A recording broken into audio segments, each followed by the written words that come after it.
I'd like to welcome everybody out to this January the 8th, 2024 council meeting. We're looking to go in closed session pursuant to 143, 318, 11A3 to consult with the town attorney in order to preserve the attorney-client privilege between the attorney and the council, which privilege is hereby acknowledged. Do I have a motion to go into closed session? So move. Do I have a second? I'll second it. Any more discussion? All in favor? Aye.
Do I have a motion to come out of closed session, please? So moved. Do I have a second? Second. Any more discussion? All in favor? Aye.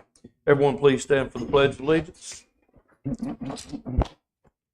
I pledge allegiance to the flag of the United States of America and to the republic for which it stands, one nation, under God, indivisible, with liberty and justice for all. I'd like to welcome you all out to the January the 8th, 2024 meeting, our first meeting of the year. Does any member of council have a conflict of interest or the appearance of a conflict of interest with regards to any item on the agenda? If so, please state at this time. I do not. Do not. No. All right. Moving on. Amendment and approval of the draft agenda.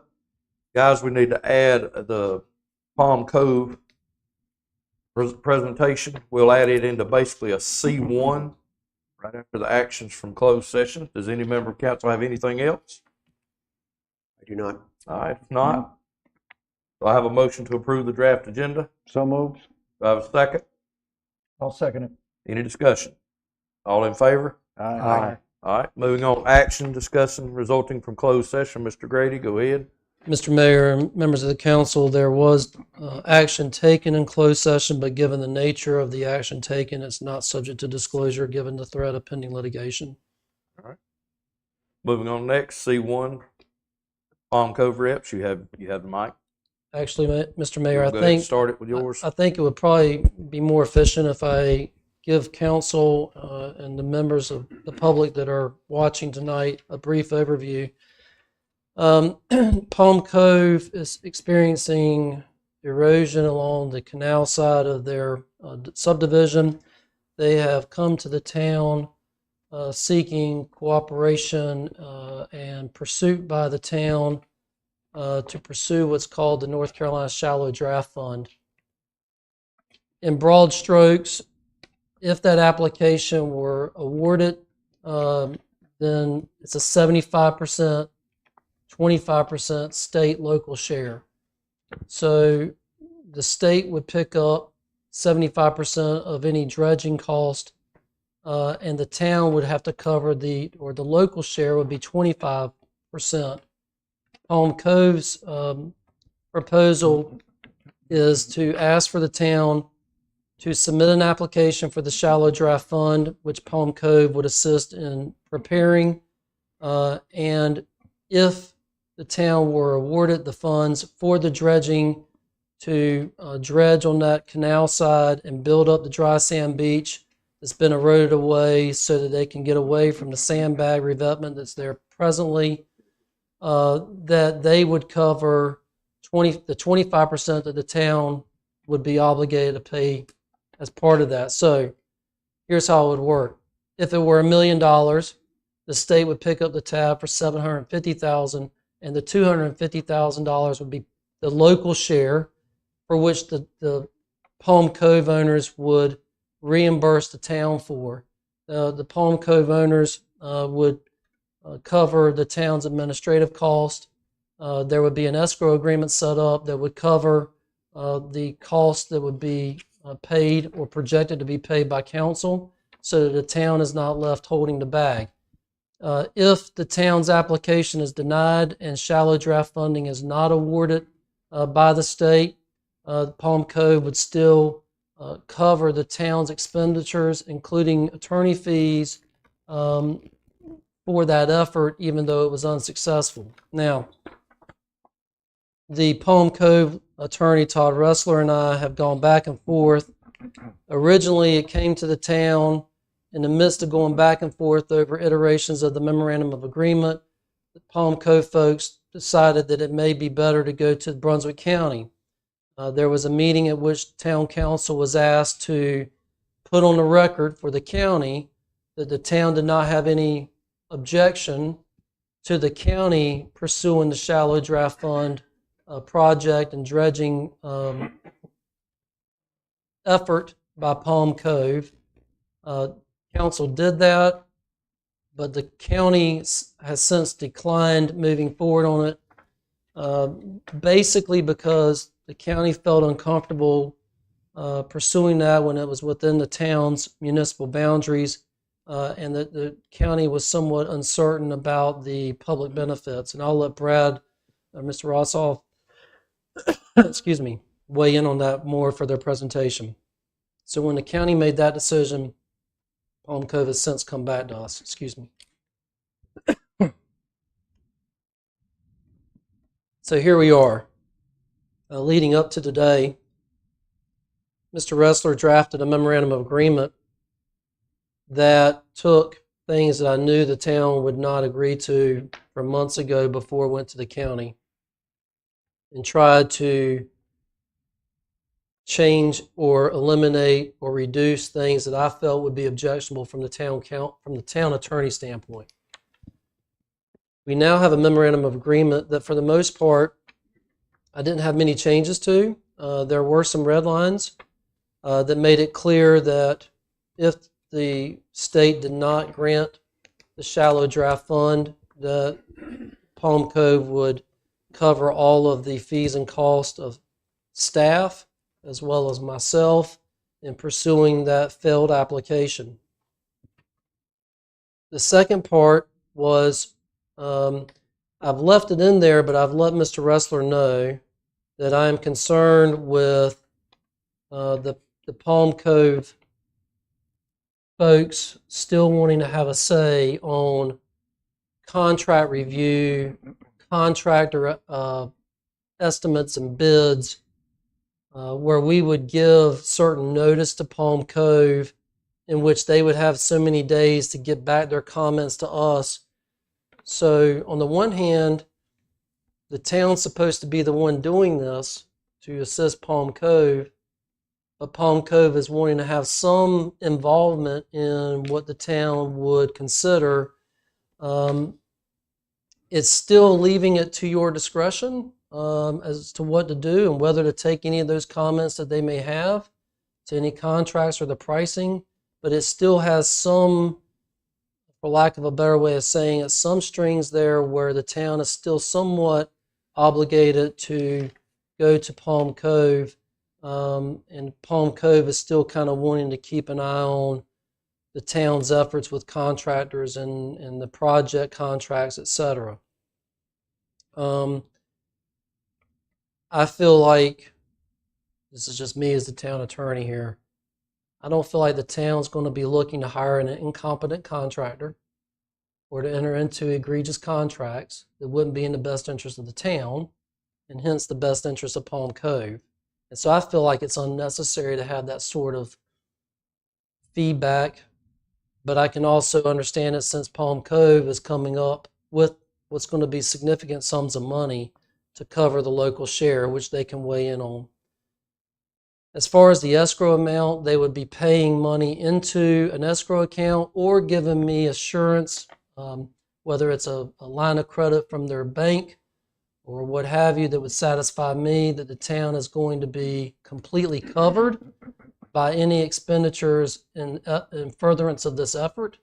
Instead of 100% of an escrow, I've requested 125% to cover any unexpected contingencies. The third or the fourth point is that they are wanting to cap my attorney fees or any other attorney that's working on this for the town to, I believe it's $500 for each contract to be reviewed. That may be perfectly reasonable, but I have no idea how long the contracts are going to be, how much is going to be in those contracts. If it's a 60-page single-space contract for $4 million, there's no possible way I'm going to limit my review to $500 when we're talking about a $4 million exposure for the town. So I communicated those to Mr. Ressler. I'll just hit some of the highlights. Palm Cove is saying that it needs for the MOA to state that as a secondary component of navigability, it's also addressing the sound side shoreline erosion issues. And the reason for that is Palm Cove has no interest in moving forward with the project if it only addresses navigation. Palm Cove needs for the project to address the underlying erosion issue. Again, Mr. Rossoff and Ms. Triplett can speak to that better than I can as to what they're seeking from the town. I then addressed the fact that having the representative from Palm Cove and the ability for Palm Cove to weigh in on reviewing the contracts and project manager selection, et cetera. I told Mr. Ressler I thought that would be a hard sell to the town, but I'm not sure if the town would agree to this. Mr. Ressler says he understands, but if Palm Cove does not have the opportunity to review agreements, the only alternative would be for Palm Cove to terminate pursuing the MOA. And he thinks it's in the best interest of both sides to proactively address any issues and try to resolve them rather than not. The legal fee capping, I've told you about that. And I proposed 125% contract escrow amount. He said he would discuss that with Palm Cove. So at this point, do any of you have any questions for me about what's being asked of the town? The main takeaway here is if I, as your town attorney, am satisfied with the legal provisions, you've got to make a decision on the business side of things if it's going to work for you. I will tell you that I have no interest in the town not being 100% covered from any cost of the local share that would be part of this if it were awarded, where that is completely covered by Palm Cove and not the town coming up with any of it out of its own pocket. So that is the main thing for me. The attorney fees aspect, I leave it to you. Again, I have no idea what I'm going to be involved in or how much. I have no idea how many meetings there may be. I have no idea whether or not there'll have to be presentations made to the DEQ or the CRC. But $500 for per contract review may be reasonable if the contract's 2 pages. If it's 60 pages or 30 pages, I have no idea. And I don't think that that's something that, in the big scheme of things, it seems like to me a drop in the bucket when you consider what Palm Cove is in need of and what they're asking for you to do. And the town is needing its legal review as well. Any questions for me at this point before we turn it over to the Palm Cove representatives? All right, floor is yours. Yes, ma'am, sir.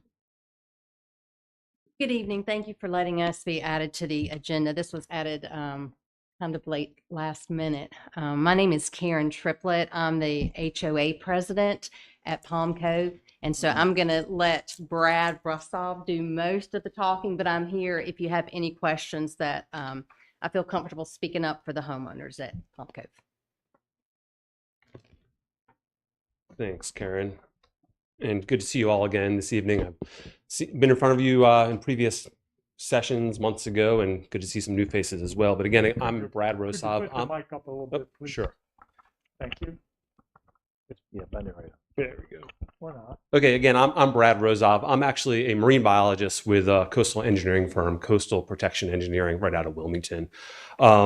Grady gave a great synopsis on the scenario, which is in front of you, and it is complex. There's a lot of moving parts to it. But I'll back up just a little bit from the beginning, and I'm sure you all are aware.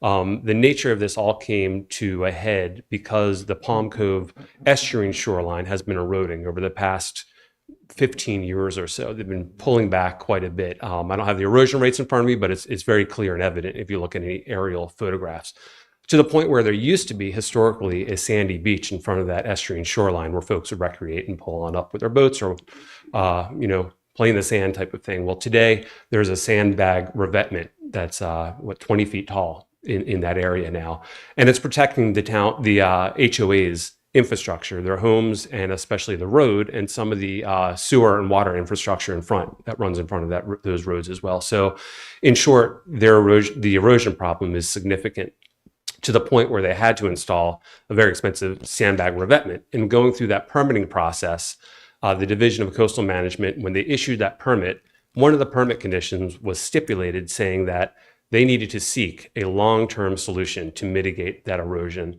that because that sandbag revetment is in place. That's just one of the rules that goes in place with the sandbag revetment. So this is the fruits of that. We came in to help Palm Cove explore what their options could be. And dating back well over a year at this point now, some cursory engineering work revealed that the scouring that's occurring along that shoreline is being occurred because of one of the flood channels that comes on in from Tubbs Inlet and reaches around and kind of scours along that shoreline. So it's scouring that shoreline out. That's what's causing this erosion. The way to mitigate that would be to remove that channel or relocate that channel, all that erosional pressure away from that shoreline that's now protected with a sandbag revetment. And in doing so, one of the solutions would be basically extending your navigation project that basically dead ends and ends at about 5 or 6 feet deep, where it's dredged to, right in front of lot number 1 at Palm Cove shoreline. And extending that that channel, that navigation channel, out towards Tubbs Inlet. And I didn't bring a presentation. I've shown it to you all in the past. You might be familiar, but it heads out kind of to the northern part or I guess northeastern portion, so not directly across to Tubbs Inlet, but moves it further out such that navigation could continue for all the residents of Sunset Beach and visitors as well. The material that would be dredged would then be placed where this large, deep scour hole has been present, basically restoring that recreational beach, restoring the natural community that's there. So for this to occur, the most beneficial way for this to occur for the folks at Palm Cove would be rather not to take a potentially $4 million project on the chin, but rather take advantage of the state's funds, which is through this shallow draft fund, which comes with that 75% cost share, 75% from the state, 25% from the locals.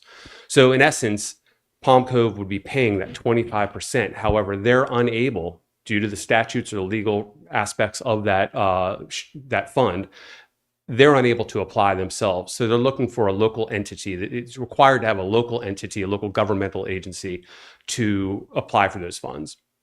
And that's where Sunset Beach would step in. So what we're asking is for Sunset Beach to serve as that applicant. Palm Cove would prepare the application, submit it to the town. The town would then process that with Division of Water Resources to then receive that grant funds. Once the award has been made, Palm Cove would then basically provide that money the way Grady has suggested in a kitty or in an escrow account in front of each contract. There'd be a contract for an engineering services, some environmental permitting services, maybe some pre-construction survey work and such. And then of course, the big ticket item is the construction itself. Each of those individual contracts would then be funded by Palm Cove into an escrow account to the town. The town would then pay the incoming invoices with those funds. And then ultimately, Palm Cove would request reimbursement from the town for the money they put up front for that. That's it for the nutshell that I'm thinking of. So I can address a couple of things. I'm just going to look at my notes as Grady is speaking. One of the issues that we did have at hand that when we went through this MOA, and I'll just also summarize the fact what we're here today is we'd like for the town to go ahead and authorize the move ahead with this MOA. The MOA is basically saying the Palm Cove community will work with the town will work with the community to move forward and apply for this funds and serve in that capacity. So of a couple of redlined items that were in there, one of which that Grady brought up is Palm Cove was pretty adamant to be able to have quote unquote a seat at the table. They really wanted to be a part of this, part of the process that controls their own destiny. And the way I'm thinking about it is, in essence, they would like to build a house. They want to pay for the house, but they want to help select their builder. They want to help select the contractors who are working on their project. Of course, the project has a lot of benefits for the town as well. The town should be at the driving seat here. I mean, we are looking to extend the navigation for all the folks, the visitors and the residents for navigational purposes, the folks who would like to recreate at the restored shoreline where they would pull up their boats and recreate how they had previously would be welcome as well. But of course, the primary benefits from the HOA's perspective is to stabilize that shoreline so they don't lose the road, they don't lose their water and their sewer, and they don't lose their homes ultimately one day as well. So part of it, like I said, is kind of analogous to wanting to build a home and have some stake, some ability to be able to weigh in on. So if you were to select Builder X, they want to at least look at that contract and say, oh, we want our money to go to Builder X. We're in supportive of that. And if they're not, they'd like to at least be able to voice their concerns or put some comments in to say, well, let's consider Builder Y if that's the case. And this would come forth with like a dredging contractor. And especially with the design of the project, if the engineer that winds up getting hired for this is looking at a project that is really gung-ho on navigation and only puts the material on the beach as an afterthought, maybe not adequate amount of material. Those are the sort of things that the HOA wants to be able to have a seat at the table, or at least be able to have a chance to review the contracts and make sure that the scope of work is in alignment with their goals and objectives as well. So it's truly a mutual win-win for both the town and the HOA at the end of the day. We're hoping if this all moves forward, it's going to be an amicable process where we all work in the spirit of making this thing work for everybody. And we have no reason to think that this will be a contentious issue moving forward because of the benefits for both the HOA and the town. As far as the attorney fees that Grady mentioned, that's a very good way of looking at it. You have no idea what the attorney fees will wind up being, recognizing the fact that, as Grady said, you got a 60-page, very complex contract, and we can't know what that cap could be ultimately. When it was kind of thrown out there, that maybe a $500 per contract cap would be instilled. But from the HOA's perspective, it was more like thinking, again, this is their money to be spent. They wanted to have some sort of understanding that we wouldn't. It wouldn't take, $20,000 to review a 60-page contract. So we're looking for some sort of semblance, whether it's maybe not a $500 cap, but maybe another numerical cap could be applied to this. One of the last bullet points I'll mention, as far as the red line concerns that Grady had brought up, was that the contract escrow. It was brought up, the HOA, the way the process would work, the HOA again would fund each contract ahead of time. So if a contract was set forth for $100,000, they would supply the funds for $100,000. And I know that Grady did mention that he would recommend a 125% balance put forth to cover any contingencies or change orders or modifications along the way. I think that might be amenable to the HOA, but at the same time, I think the spirit of having the 100% put in there versus 125% is knowing that they would fund the contract. No other funds could be spent on that contract until there was a signed modification or a signed change order. And at that time, at the signature of that change order, those funds would then be submitted as well immediately. And I can't remember how we have worded in there, but within several days, I'm sure. So I think that's all I've got. I'm taking a look at my notes right here. I mean, this evening, again, we're looking just for the fact that the MOA could move forward as is, or if any recommendations, modifications need to be changed, we're welcome to hear that, of course. Ultimately, should it be resolved and signed, the next step would be for us to come before you all. And in order to apply for those funds, we would submit the application to the town, and you all would also have to pass a resolution stating that you support the project, just as you did for the project that you did, your navigation project that was supported by the same funds. So you're familiar with the process, I believe. And I think that's it from my perspective. Do you have anything else to I add? just want to add one thing. As far as this notion of having a seat at the table, I don't know that any of the owners necessarily want to be involved in the process of going through and determining contractors and whatnot.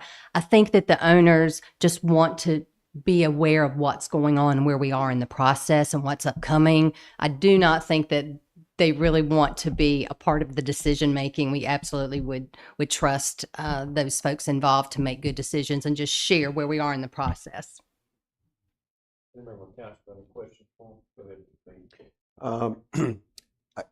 Just start off with, I support our existing dredging program. I think it's a great benefit to the town and the particular people that touch it, whose property is adjacent to it. Moffitt Nichols is our consulting engineer for the shallow draft dredging project that we have under contract. So they're looking at the bigger picture. In other words, all the different phases and aspects of the dredging as to what the shoaling aspects may be, what the future maintenance dredging, things like that. And that's obviously important when it comes to the people that are in the dredging district that'll be actually paying for this, because the town's not paying for it. My concern, I guess, or my question would be this new aspect of it where we're not really connecting with Tubbs Inlet. I don't want people to think we are, but we're going north and west of that and then coming in an area you are coming in an area that's heavily been shoaled in over time. And then it wraps around and then it scours aggressively where your dock is. And then right up against, because I know with the fire department, we've lost a fire hydrant there. And the road is certainly not improving. Your sandbags have been re-engineered a couple of times because they're they're losing their toe of slope, and they're falling down into this probably 15-foot chasm that is now full of water that wasn't there before. My question, when an operation like that, an engineering aspect is changed, I would not be comfortable unless somebody like Moffett Nichols, who is working just for us, would have an opportunity to look at it and be able to tell us to their best engineering judgment as to what effect that might have on the east end of Canal Road or Canal Drive, the area of the far east end of North Shore Drive. Palm Cove is a part of Sunset Beach. It's in our Coast Conservation Reserve District, I believe it is. So, but it has some very unique aspects to it. So I would want to, as we move through this, let's say we all accept this, a contractor is going to be doing work, and all of a sudden, if we see an aspect to it, I'm not sure the contractor's working for the town of Sunset Beach. I would suspect the contractor's working for the HOA at Palm Cove. So if there's I would hope so, because if there's a differing site condition or there's a dispute, I wouldn't want the town to have to be in the middle of that resolving the problem created by the expansion of the dredging area because of Palm Cove. Yeah, that's a really good concern and observation, because you're dealing with such a dynamic area, an area that changes, weekly sometimes. When storms, we're getting a storm tomorrow night. You'll see how things change in a night. And when you manipulate that system, it can invoke different changes. And so that's why engineering firms like Moffett Nickel, our firm, any responsible coastal engineering firm would invoke certain sort of studies that would basically look to explore and see how, when you change a system through dredging, how does that translate to the other shorelines or the whole area in general, from an environmental standpoint to a functionality standpoint to erosion adjacent shorelines. The folks at Ocean Isle Beach would be concerned about a project like this. They want to know how this could, if you're changing any sort of hydrodynamics, how would that impact faraway areas? So the general type of project, this type of project would invoke something called numerical modeling.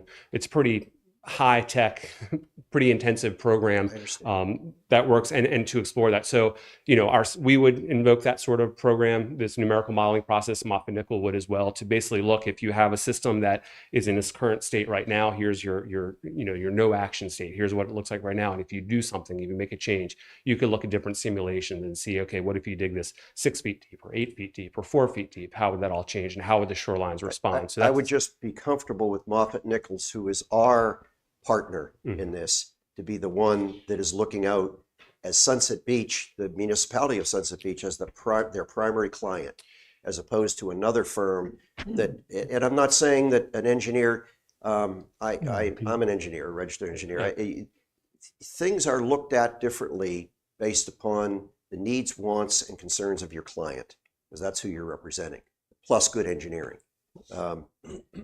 You made a comment about, and maybe I misheard, but it was something about your focus really is on rebuilding the north side, the north shore, north beach of Palm Cove, which has eroded away significantly, and not shallow draft navigation. How would the state look at this? Our grant is based upon shallow draft navigation, and your desire is to, kind of cloak it in that, but your result that you're really looking forward for is building up of the North Shore of Palm Cove. Well, the design of the project ultimately would be a navigation project with this beneficial usage of the material to benefit Palm Cove. Now, Palm Cove, if you ask a homeowner there, what do they want? Do they want boating access, or do they want to have their homes in shoreline protection? That's their primary benefit. They're going to be funding the project, but as the applicant, the town who would actually hire the engineer, and it would be your project, it would be the town's project, whomever your engineer winds up being, would be working on behalf of the town. The contract would be between your contractors and the town. It wouldn't be with Palm Cove in this regard. So ultimately, they would be looking on the town's best interests, and they would be working on behalf of the town in that regard. But if you need a certain cubic yards of sand to build up to your satisfaction, that north beach of Palm Cove, and the design engineer is really looking at shallow draft navigation and wants to go 4 feet deep, and you say, no, I need more sand, I want to go 6 foot deep.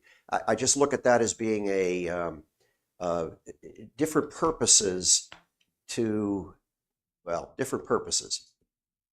Well, the one of the whereas, one of the recitals in the MOA specifically says that whereas the project would provide several benefits to the parties, including the realignment of the channel to restore water vessel navigation and to restore the beach along the town's eastern sound shoreline.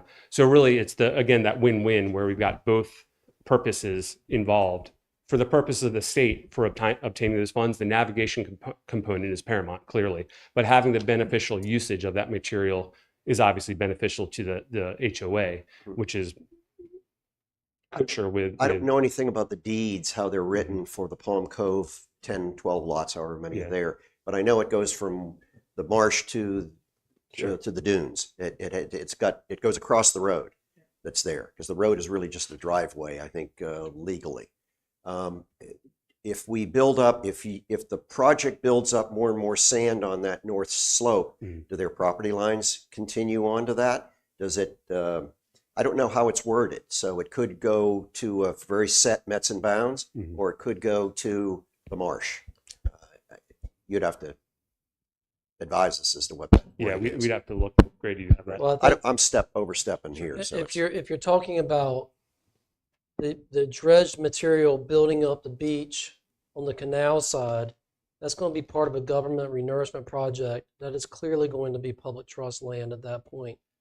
I know that Mayor Pro Tem Corbett is not here tonight. I am aware that he has expressed concerns before about the only way the public could really enjoy that publicly renourished beach area would be only by boat versus because there's a private gate that would prevent members of the public from actually getting there from the land versus a boat. I'm just, so if there's any accretion, it's only going to be by virtue of the renourishment of the material being placed there that builds up the beach, pushes it out and away from Palm Cove to restore what used to be there 15 years ago. And I'm sorry, but we just got this tonight, so there's not been any time to think. And I think what I'm hearing you say, Mr. Larkin, is we would want to ensure before any application is submitted for dredging that the applicant would put together, or Palm Cove would put together for the town, we would want that reviewed by our own engineer firm to ensure that there's not going to be any secondary adverse effects to what's already been done for the town.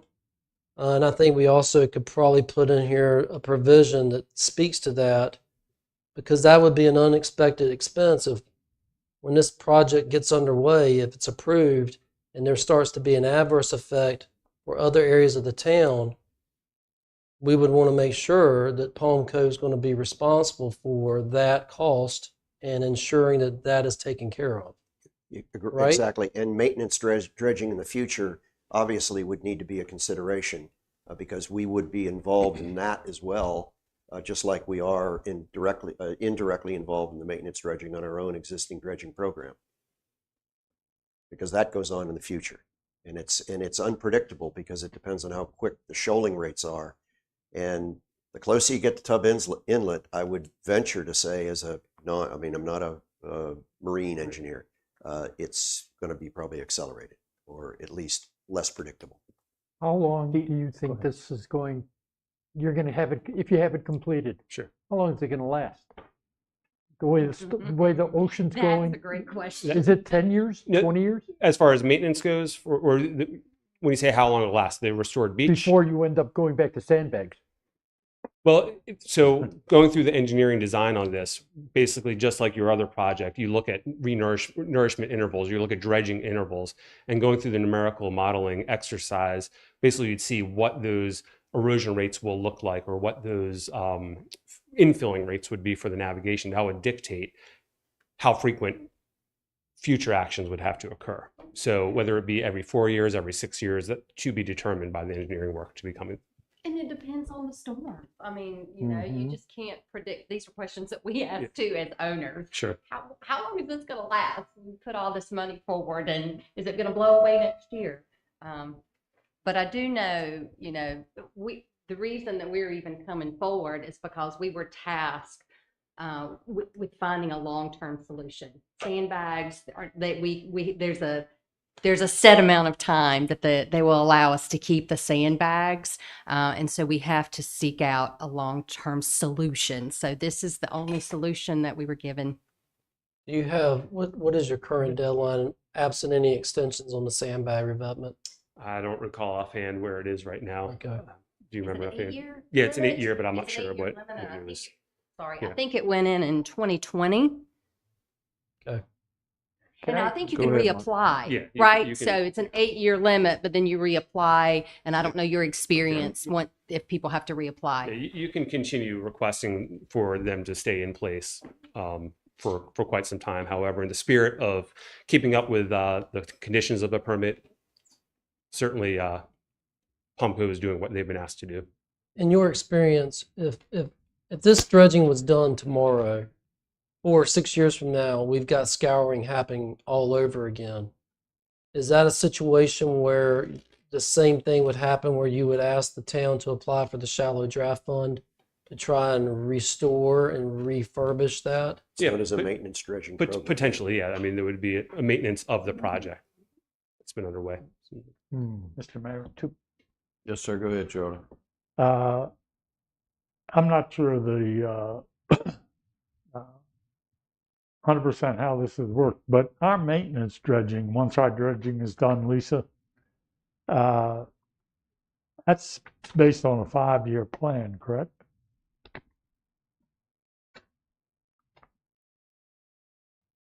We haven't established what the district will be made up of or how often we'll have to dredge until after the project is finished. And then the engineers will be able to go back and determine from the shoaling rates, just as he was speaking to. And then we'll decide, you all will decide on how often the dredging maintenance projects will take place. Thank you. I don't have a problem with this as long as the MOU meets our attorney's agreement or approval, because we listen to our attorney, and he looks out for the well-being of the town. So that's important. It's got to meet his approval. But you know, if you go back in history, there were people that didn't want any development here. They, I think, brought lawsuits and all kinds of stuff when Palm Cove was being developed. But what I think as a council, we have to remember when we vote on this, you're our fellow citizens. You're residents of the town of Sunset Beach. And you should have the same rights to everybody, whether anybody, you met all the regulations to develop there, and there should be no reason why we stop this. Thank you, sir. I appreciate you saying that very much. Go ahead, Mr. Hargraves. Just a point here. I've had the opportunity over the past year through our ERC committee, our Environmental Resource Committee, to look at drone pictures, drone footage over that area.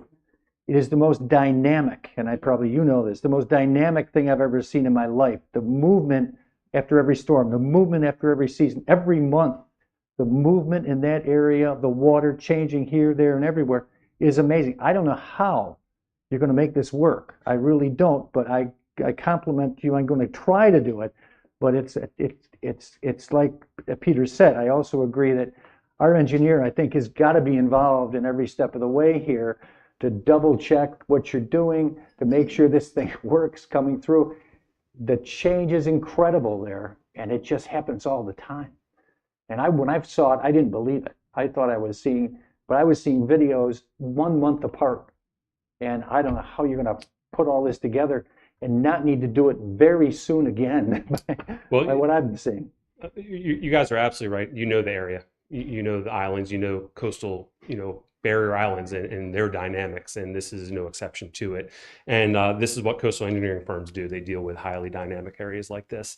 We've been involved with 20 some odd coastal county municipalities or entities within the state of North Carolina over the past 20 some odd years doing just this. So we've been around the block and we've seen exactly what you're talking about. We've worked in Ocean Isle Beach over a number of years, and we've contended with Charlotte Inlet and some of the dynamics there as well.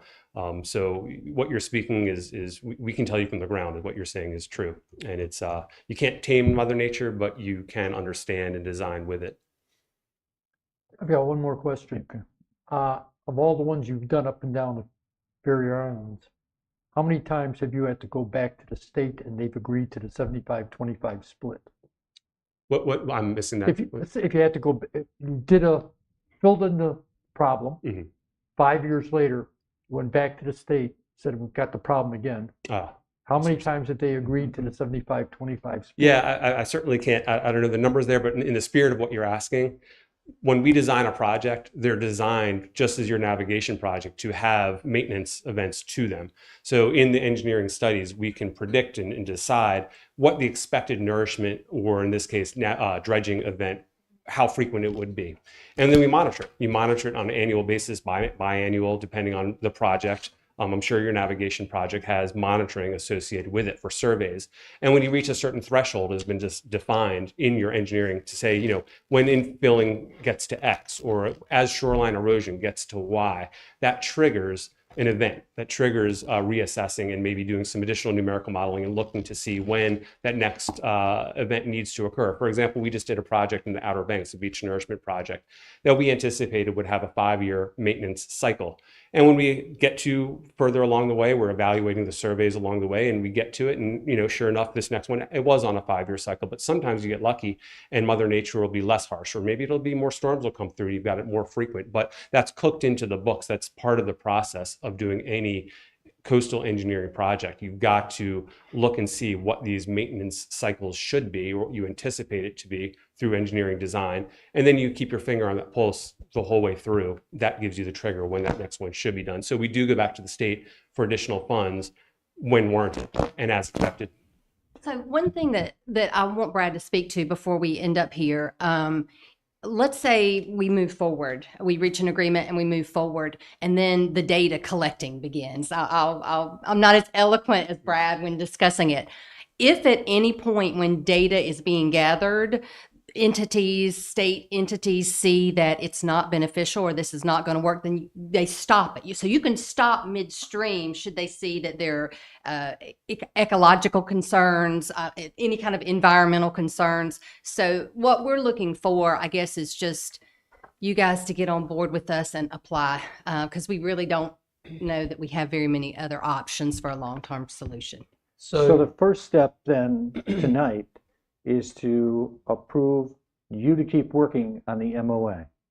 Right. I think what we can do to kind of bring this full circle so that you all can move on to other things is, do you support conceptually helping Palm Cove, subject to the parties hammering out the terms of a memorandum of agreement that have terms in it that you can live with, that you find acceptable? And the next meeting is February 5th. And what I would propose is that me and Mr. Wrestler haggle over those terms and get it to the point where I think it should be, and because and then present it to you in advance for you all to read through and be prepared to make a decision on entering into that MOA or not as of the February 5th meeting. If you enter into it, then Palm Cove gets that application assembled. Sounds like there's general support. I don't want to put words in your mouth. Sounds like there's general support. We've got a few items to beef up and to address in any MOA that the town council would sign off on. Those being the oversight and participation by Palm Cove. Sounds like you're not adverse to them being involved, but the ultimate say is going to be by town council and the town as to what contract you're going to enter into. You'll take in their comments, but you're not obligated to change anything if you don't feel like it's in the best interest of the town. Then we would have Moffett and Nickel involved as well. And then we still got the attorney fee aspect, but I feel like we can grapple with that. What Mr. do you- Mayor, if I what do you need can. from us tonight? So tonight, Excuse me. Mr. Mayor, if I may, Go ahead. just like with the project that we are under now, there are general statutes that govern how these projects are laid out, bidding, RFPs, awarding of contracts, working with the scoping agencies to get the permitting. And Tara and Dustin and I can just about quote all of that in our sleep by now. So once the MOA is to your satisfaction, then it would fall back on us to work with Palm Cove and the engineers that you all select through the bidding and awarding project process. Basically, you just need a direction tonight, whether go Grady for this MOA, get direction from council, feel what y'all thinking, if y'all something to look into, give them this direction, then we can come back to the February meeting and then we'll go from there. The We'll game just- plan would be for me to submit to each one of you individually an advanced copy of an agreement that I can live with, as well as Mr. Ressler and Palm Cove's representatives can live with, in advance of February 5th, so that Mr. Larkin may have feedback just to me that I can take into account and then maybe generate a new draft. The rest of you may not have any.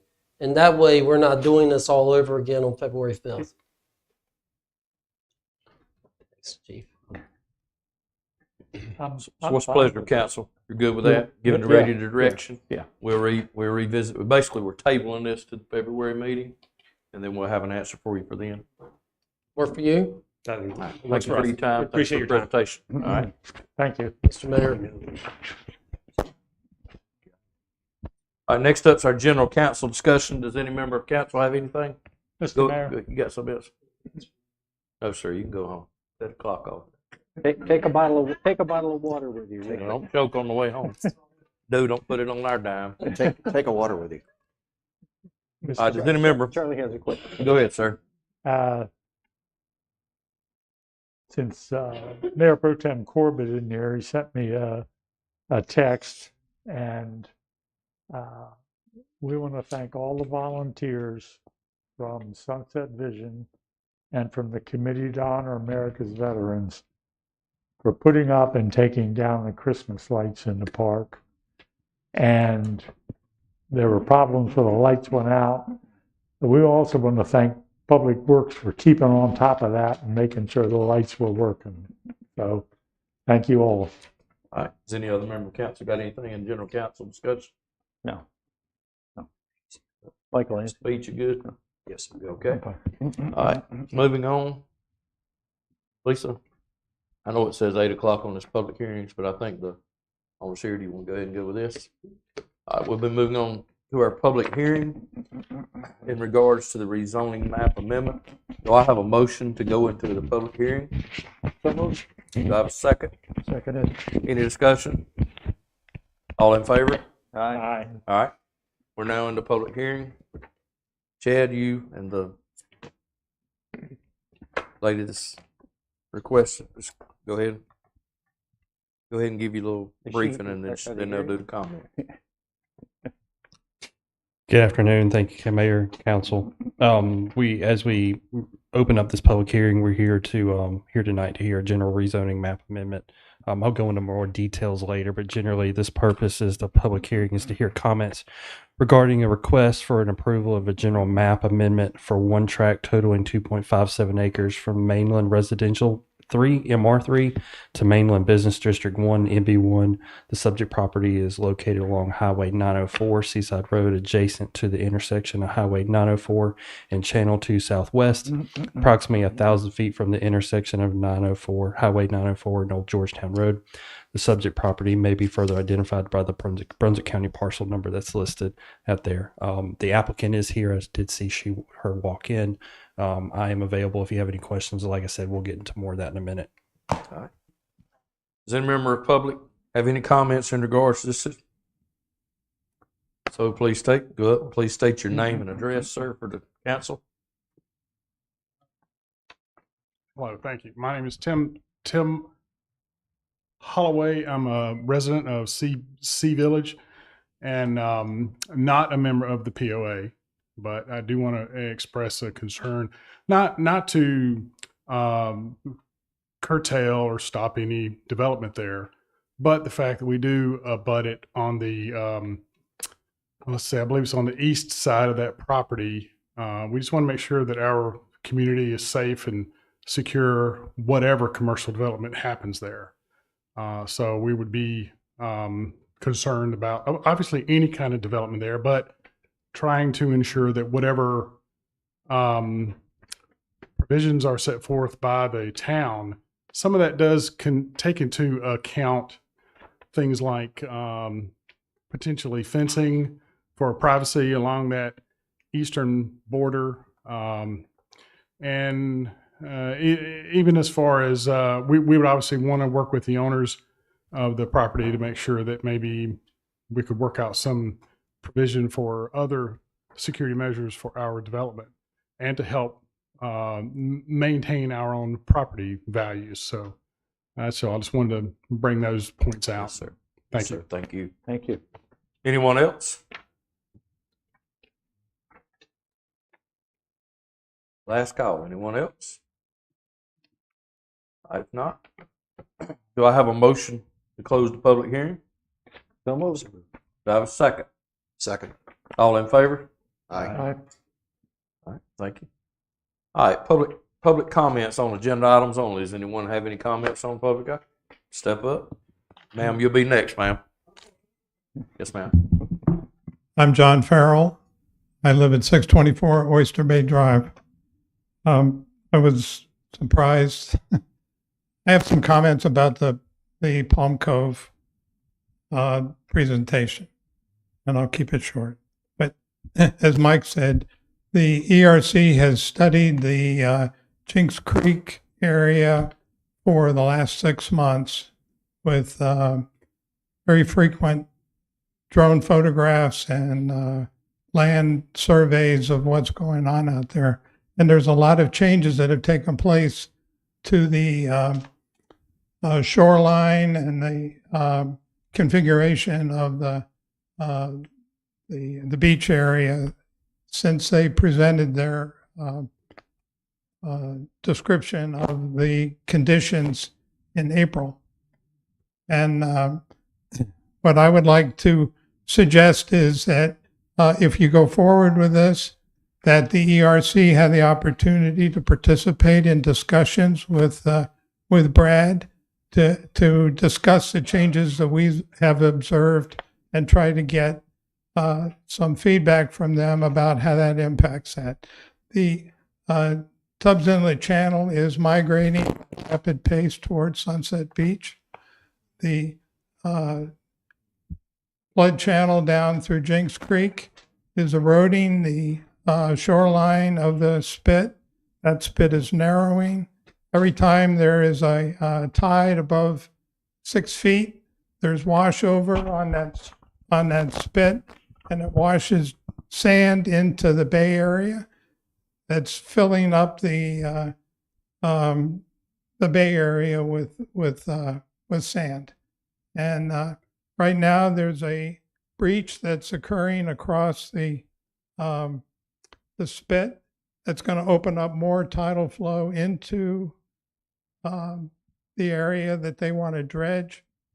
And all of these things are things we have observed. We have a lot of questions about. They may be the right ones to talk to about it. But I believe, as a mechanical engineer myself, I believe that all those things will have a major impact on their ability to dredge a navigational channel and have it successfully completed. So please allow the ERC to participate in that engineering review. Thank you. Thank you, sir. Thank you, John. Next, ma'am. Yes, ma'am. Go ahead.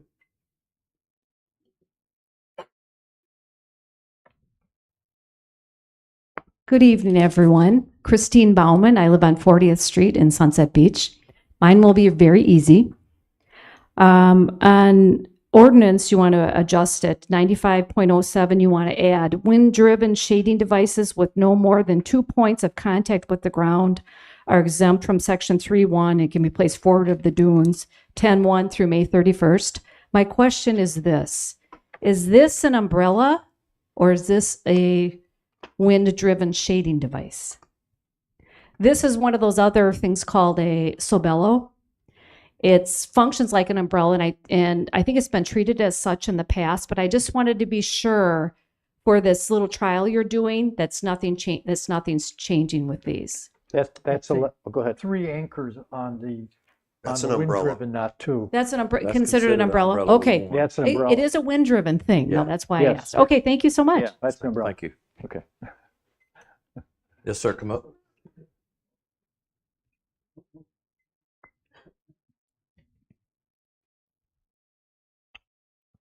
My name is Brian Sullivan. I live at 340 Sea Trail Drive East.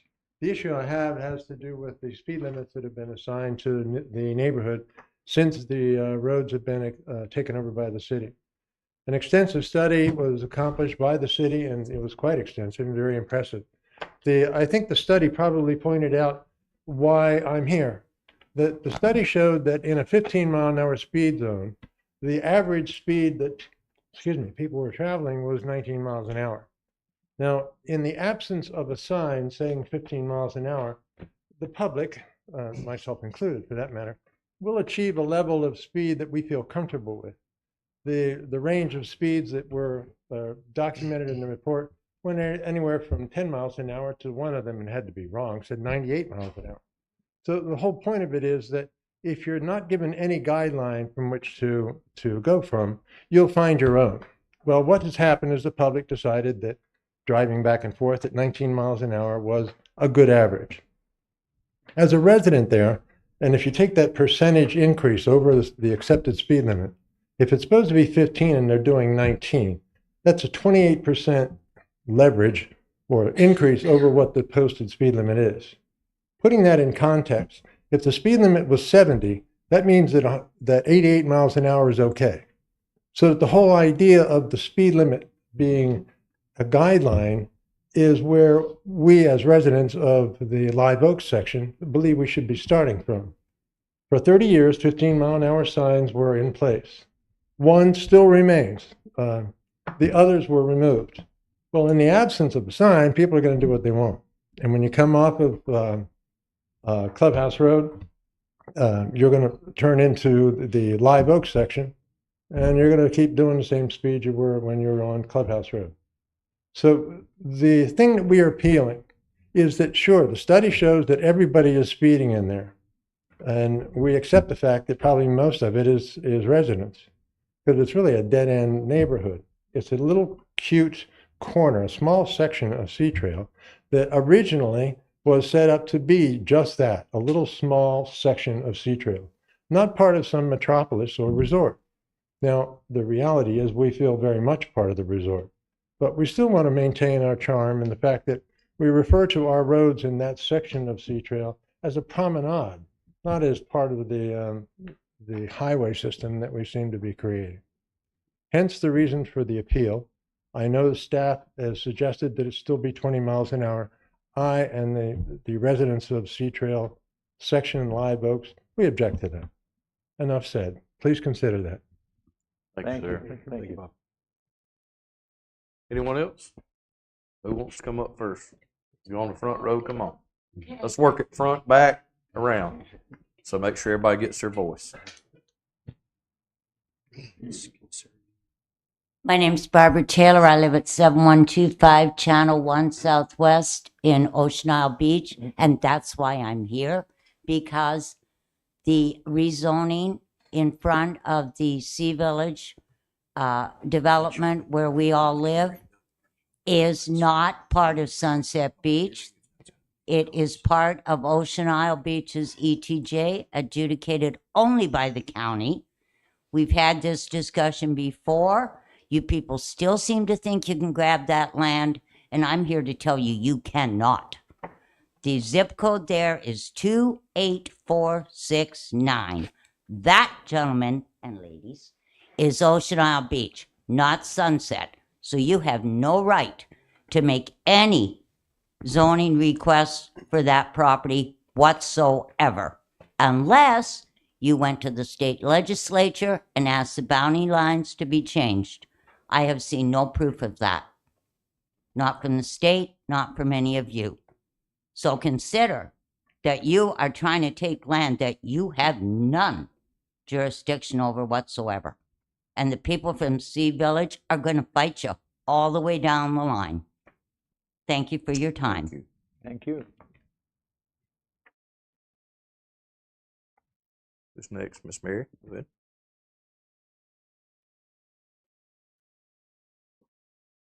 Mary Hughes, 513 Lakeshore Drive. I just have two comments on the agenda. We'll get the rest of it. In the finance information, it mentions the budget suggestion document for 24-25, which I think is great. Just a couple quick clarifications on it. You know, what date does this form have to be returned by in order to be evaluated? Does the town council see the community suggestions? And I think that's it for that. And then the other one, I guess the website. I noticed that it said it was going to be put on the website, but I couldn't find it, so it might not be there yet. But you know, a blast email would make it more aware for everybody. And the next one is the Environmental Resource Committee report. I did note that the Twin Lakes Monitoring Advice is part of their goals and objectives, and so I'm looking forward to hearing more about that. And then I'll reserve my comments on that to the end. Thank you. Thank you. Who's next? Good, sir.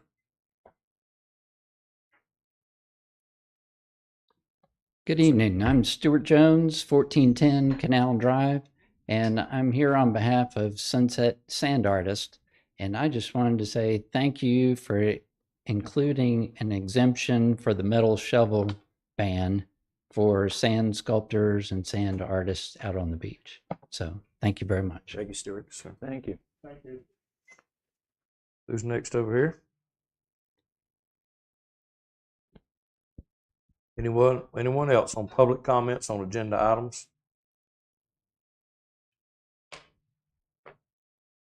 If not, we'll be moving on. We'll have public comments at the end too, if you have anything in general. Consent agenda. December 4th, 2023 first regular meeting minutes.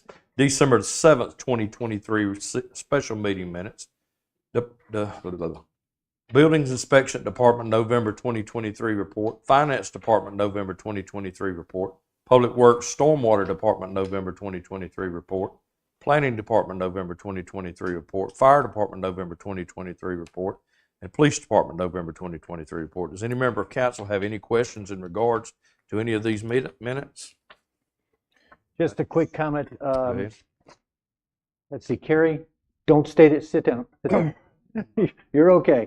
I just want to, on behalf of all of us here, please congratulate Jeremy Parker, because he successfully passed his level 3 electrical exam and is able now to do electrical inspections on his own. So I'm sure that took some time on his part. I'm sure he had to do some good study and then had to go to class and all that kind of stuff. So would you just inform him that we just thank him for his efforts in helping our town? So, okay. Anyone else? Yes. Go ahead, Pete. Just a note, and Tara, where's Tara? You don't have to get up. But thank you for the details of the recycling report. And I know that John Farrell with the ERC report is going to probably comment on, because that's kind of a subset of something they're working on as well.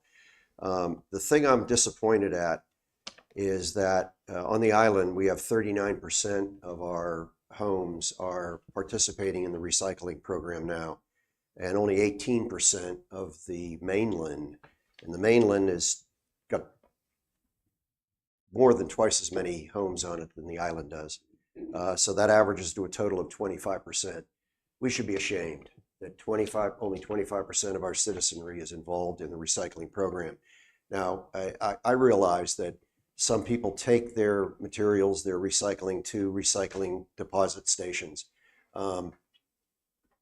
okay, maybe. And the reason that the people on the island have twice the participation is because they can't fit all of their renters' trash into one can. So they need to separate it and have recycles and regular garbage. We should be ashamed of ourselves, 25% participation. That's all I have to say about that. Mr. Mayor, if I could just add, Go ahead. Tara, stay there. You're okay. But I want to thank you for getting and congratulate Cindy for us and Katie for us and getting some calls made to people who were hooked up last year to our recycling program to encourage them to do it again. So I really congratulate you on stepping up and doing that. It's probably helped the numbers greatly, and thank you. That's good. That it? Opposed to Pete. All right, do I have a motion to approve the consent agenda? So moved. Do I have a second? Second. Any more discussion? All in favor? Aye. Town Administrator report, Ms. Anglin, go ahead, please. Thank you, Mayor. Happy New Year to everyone. Welcome to 2024. We are off with a bang. I just wanted to remind everyone that Town Hall operation hours changed on January 2nd.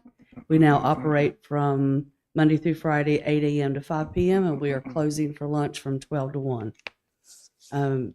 Tomorrow, we are expecting some bad weather. Good amount of rain is expected with gusty winds.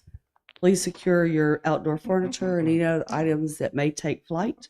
We will be monitoring the bridge at the 2 times of high tide tomorrow, and bridge closures are possible. If water overtakes the causeway, we will be temporarily closing the bridge until the water recedes.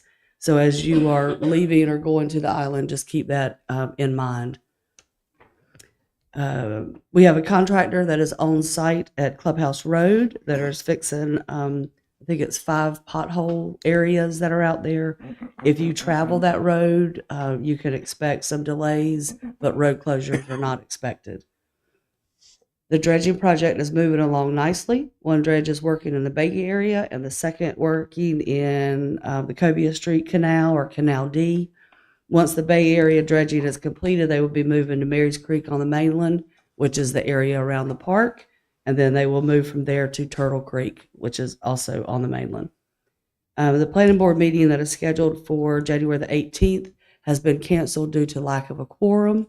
That meeting was to hear the conditional zoning request from Logan Homes. So that will be postponed until the planning board will meet on February the 15th. And the last thing I have is actually, I'm going to turn it over to Chad. We are a participant in the National Flood Insurance Program and the Community Rating System, and he'll give you some information on some good news on that. Ms. Anglin. Yep. Ms. Anglin, thank you.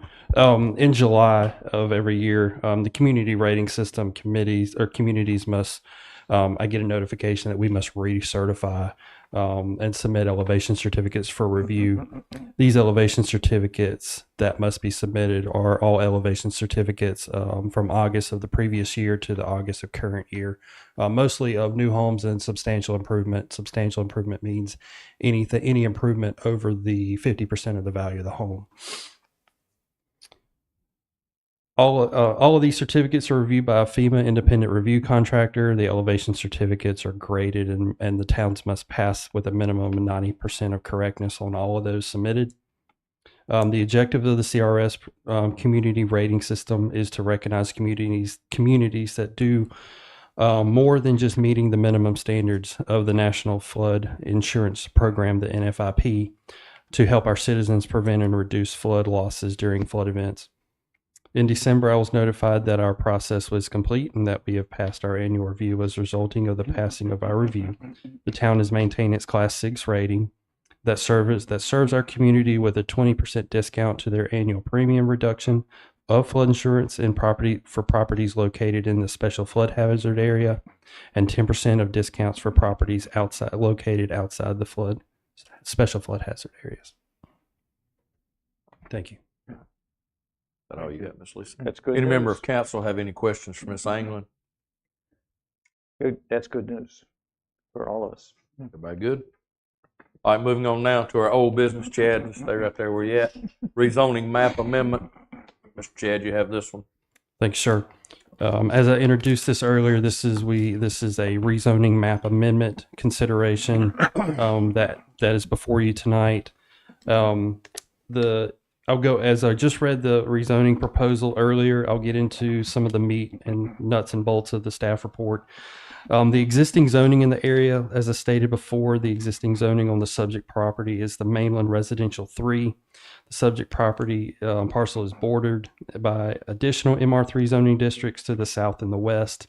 The north and the east adjacent properties are in the jurisdiction of Brunswick County and zoned COR 7500 and COR 6000. Mainland Residential 3 zoning district is primarily for residential development with provisions for single-family and multifamily development and customary secondary uses. The applicant is proposing the zoning change from MR3 to MB1. And Mainland Residential Business District 1, MB1 is a primary for to conduct of retail trade and provisions for retail service type establishments and with provisions for residential uses in convenience type retail trade establishment. The land use plan provides guidance for this as well. The land use plan classifies the mixed use, the existing tract as a mixed use future classification. We can use this as a guide to the zoning map amendment application. The future land use category provides access to commercial, retail, office, and limited residential uses. These land uses are primarily addressed by motor vehicle and particularly along Seaside Road, Highway 904. However, steps to encourage multi-modal travel to these locations is important. Reduced parking requirements, internal circulation patterns, sidewalks, bicycle facilities should be considered for future development in this land use category. This is strictly from the land use plan for under that mixed use future land use classification. The Town of Sunset Beach Unified Development Ordinance compliance in section 2.16, which is that section right below this on packet page 6 going into packet page 7, provides standards that shall be followed by the town council as making a final decision on the rezoning. The planning board recommended unanimously approval. I do have a former planning board member here that sat in on that hearing that he can help address and validate any of that as well. I do want to note one thing and a couple other things that was spoken during public comment, but on packet page 11 under the applicant rezoning narrative, it was pointed out to me earlier, the tax base for this is located in the town's ETJ or extraterritorial jurisdiction. We're not going to necessarily, might see an influx in, as the other 3 points that she had, services, employment, and new businesses, but to the best of my knowledge, we would not get any tax base increase out of this. Yeah. Couple of the things I do want to highlight as questions that were brought up to me earlier by other council members is buffering standards. Sorry about that, but it's my the fire 3 minutes department. up. I can't do anything about it. But it's a medical. Time. The buffering standards that are along that residential area in the rear there and to the side, we'll be taking a look at. There's a 10-foot buffering standard that is applied to that is straight out of the Unified Development Ordinance, the current one. Normally when you, and getting into some stormwater standards there, because I know that's going to be probably a question lingering as well. Normally when you see non-residential entities enter in something like this, whatever is it the applicant goes forward with, if they're in an MB1 zoning district, especially if it's a non-residential use, anything that any impervious greater than 10,000 square feet or an acre disturbance of land, and there's over 2 acres of land here, must submit for state stormwater and county stormwater permits. So wanted to clear up any of that. The applicant is here. I did see her walk in, and I am available for questions if you have any of that as well. Go ahead, Mr. I Rock. don't want to jump in front of somebody else, but Go ahead. One of our comments, public comments tonight Yes. for the public hearing had to do with buffers in between the existing residential to the west of this particular tract of land. I should know this from being on the planning board, but I can't bring it into my head. Because this is part of our ETJ and the applicant is requesting it be changed to mainland business 1 from mainland residential 3. The property directly to the east of this piece of property is outside of our municipality. It is not in our ETJ. That's correct. Do buffers requirements in our UDO still take effect when the buffer would be between part of our ETJ and outside the municipality? I would think so, yes. I'm not sure, but this is your job, so it's not mine. I would just like to respect the fact that we would, if any of us, whether we're inside the municipality or not, would want to see some sort of a buffer. And the buffer that we have that's already written into our UDO between residential and commercial properties, obviously we think that is appropriate as we do it within our own town now. And I guess I don't want to say any more, but maybe the rest of council might have a thought on that.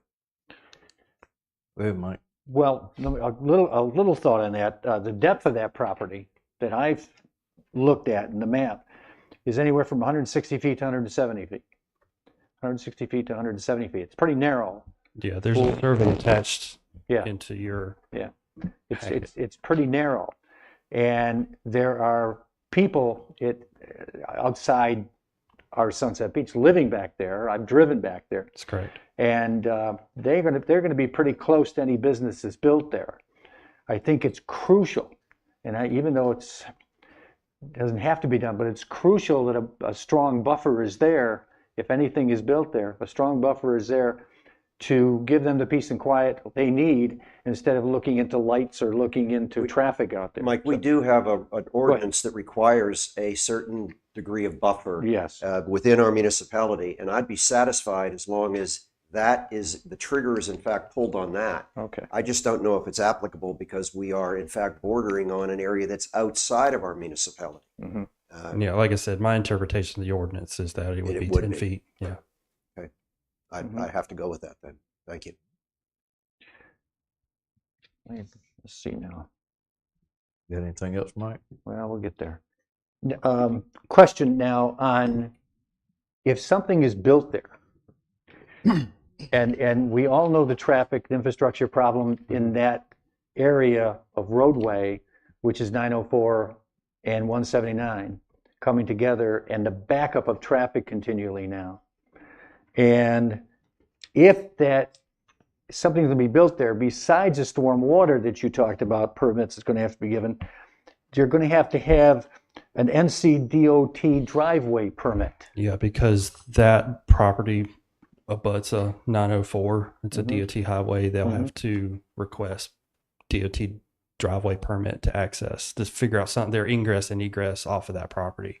Okay. There could be a decel lane or something else required in that Whatever process. would be required by DOT, correct. correct. Yeah, I'm not worried so much about somebody turning in with a deceleration lane.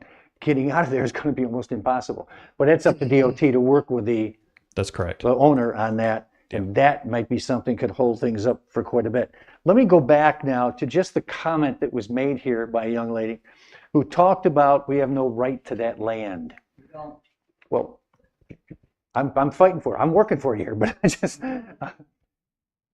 talk to me about that. Do we have a right to that land? And can you tell us what the reason is for that? So they put that to bed. Yes. So that doesn't come up again. So the land that's in question, the parcel number that is in question for this rezoning, is in fact in our ETJ. It's in our extraterritorial jurisdiction. Okay. Meaning that we have zoning and land use governance over that tract of land. Regardless of the zip code, the address, our postal office has a Ocean Isle Beach zip code. and it's in the town of Sunset Beach. To use that as an example, Mhm. the development behind it, the subdivision behind it, might be in fact probably pretty sure that has an Ocean Isle Beach address zip code. However, it is located in the county's jurisdiction and would have Brunswick County would have jurisdictional governance over that tract of land. My understanding is Ocean Isle Beach's jurisdiction is located mainly to the island. Am I right, Lisa, on that? A little bit of the mainland, but mainly Yeah. to the island. So That is not Ocean Isle Beach. And 904 Correct. is actually the split for the postal codes of 28469 and 28468. So if you're leaving here headed toward Old Georgetown Road, anything on the left is going to have a Sunset Beach zip code. Anything on the right is going to have an Ocean Isle Beach zip Even code. though it is not Ocean Isle Beach. Even though it is not Correct. Ocean Isle Beach. Yep. Okay, okay. I looked at the map myself, and the map shows me it's in our ETJ. that's correct. The map shows me, I just want to make sure And it that's is in our coming from ETJ, county GIS and we have the records. right Yes. to rule on correct. this land. That's Okay, correct. okay, okay. This came up in the planning board, and I just want to repeat it for the record here. Very simple. Kate knows where I'm going on this. We're looking at basically a rectangular area that is 175 foot wide by some dimension, but That's correct. longer than 175 foot tall. Yeah. Going north and south. There is a small. It's rectangular, but it's very narrow and long, and it's parcel. It's an adjacent parcel to this on the southeast corner of the parcel in question here, which is 2273 A Apple 151. That is not a part of this application. That is correct. Yes. Mhm. Chad, this statement that you talked about right in the beginning, is that something you wrote or is that something the applicant wrote? That is a requirement by the applicant to submit a project narrative or a letter of intent. In Okay, fact, I have a question for the applicant about that Yeah. statement, and you probably do as well. yeah, well, is Ms. McLean, are you here? can we talk to the applicant just a second?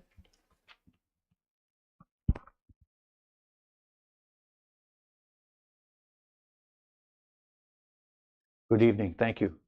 Good evening, Hi. Town Council and Mayor and Madam Administrator.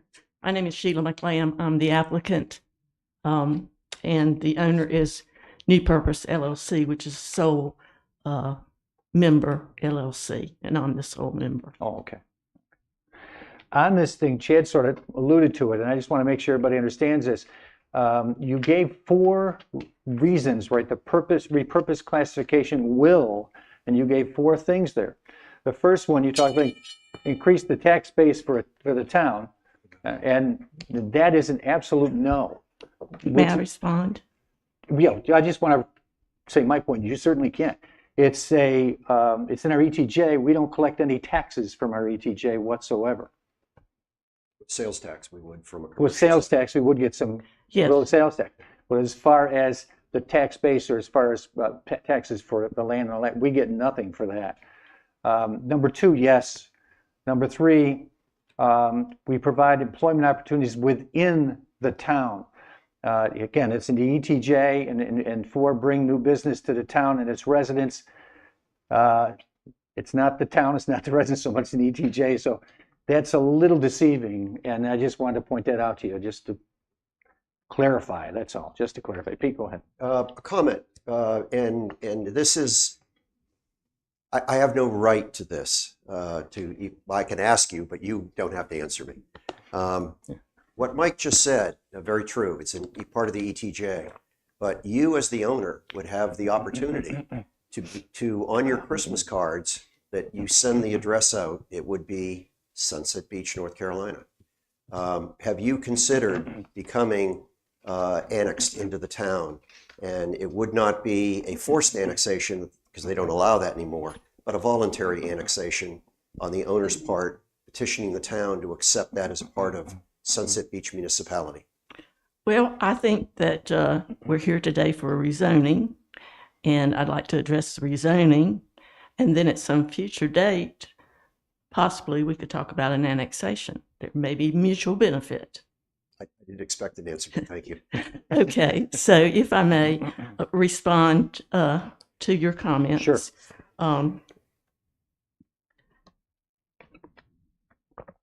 increase the tax base for the town. I'm perfectly aware that this property is within the ETJ, and I'm aware that the ETJ cannot collect taxes from the property owner in the ETJ. What I meant by that was that when we have businesses on this property, assuming that you approve my rezoning request, then those businesses would more than likely, at least some of them, generate sales tax. And the sales tax that would be paid on any of the businesses located in the subject property would be paid into the state. And then the state would reallocate those sales tax on a per capita basis to your jurisdiction. So that's what I meant. Okay. Maybe not as artfully worded as you would have liked, but that was my intent in making that statement. Okay, thank you. On the second one, provide services to a rapidly expanding residential population. Well, as you know, anybody who lives here or even comes here to visit has observed an explosive growth in the residential development that's taking place in our area. And what we need are commercial businesses and services. And that's what I'm proposing with the rezoning, to be able to provide those businesses and services that will meet the residential needs of our fast-growing community. Provide employment opportunities within the town. Well, once again, yes, the subject property is in the ETJ, not the town proper, but anybody who lives within the town proper could easily seek employment with businesses that may be located on this property if they wish employment. New businesses to the town and its residents. Once again, this is so closely connected to the town that I think anybody within the town would possibly want to do business, depending on what businesses are located there, you know, whether it be a restaurant. I mean, that would be really nice to have a restaurant that close to the people who are located within the town. So that's what I meant by number 4 as well. And if I may expand a little bit, I have lived in Sunset Beach in the past. In fact, I was born and raised in Brunswick County. The only time I've been away from Brunswick County was when I went away to get my education. As soon as my education was complete, I returned to Brunswick County to live and work. And I love Sunset Beach. And I'm happy that I'm going to be building a new home at Sunset Beach once again. So that's as soon as I can get my builder to get me to the front of the line, because he says he's got others ahead of me, I'll be back to Sunset Beach and looking forward to it because it's a lovely place. Mayor, I have one quick question. Question, Ms. Yes, sir. McLean, right? Ms. Yes, McLean. sir. This is another question you probably don't have to answer, but I'm extremely curious. You had a meeting earlier this afternoon with Brunswick County. That's correct. I had a rezoning with Brunswick County for the parcel that's immediately north of this parcel. Just north of Channel 2. Yes, it's parcel 2273A154. And that parcel goes from Channel 2, well, approximately all the way up to the intersection of Georgetown Road. That's correct. Okay, and what was the outcome of that meeting with the county on your rezoning request? Approval. And the rezoning request was to change it to, part of it was already commercial low density, but there was a small piece that was residential. And so I asked that all of that be commercial low density, and it's been approved as of tonight. So that would be the pattern for everything between Georgetown Road and going all the way down to, well, the southern border of the property in question here. Correct. Thank you. So I would just say that I think it's in the town's best interest to approve the rezoning request in the ways I've enumerated, and probably some ways that I haven't even thought about.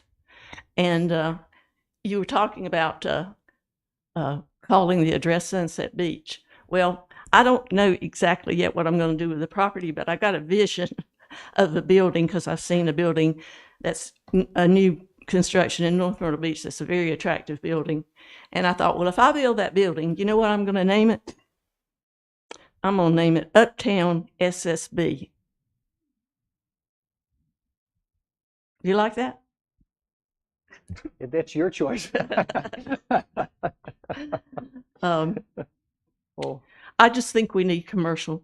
We've got plenty of residential. And as was stated, it's if you were to approve the MB1 status, it is consistent with the plan mapping, the Land use plan. Help me, Chad. Land use plan. Land use plan. It is consistent with that, which, allows not only commercial uses, but it does allow some residential use. So it has some flexibility, but it is consistent with the land use plan. So I think everything points that the proper decision would be approval. Mr. Mayor? Go ahead, sir. Whether intentional or accidentally, your statements are misleading. We've had emails from people wanting to know how we're going to collect taxes on your property. And I'm not happy with that. And I seriously doubt that any property owner is going to come to the town and say, take me into the town so I can pay more taxes. That's all I have. I apologize for my failure to state more clearly what my intention was, which my intention was not to mislead. I'm fully aware that you cannot tax a ETJ property. My point was that sales tax generated from the businesses that may be located on there would come back to the town on a per capita basis through the state.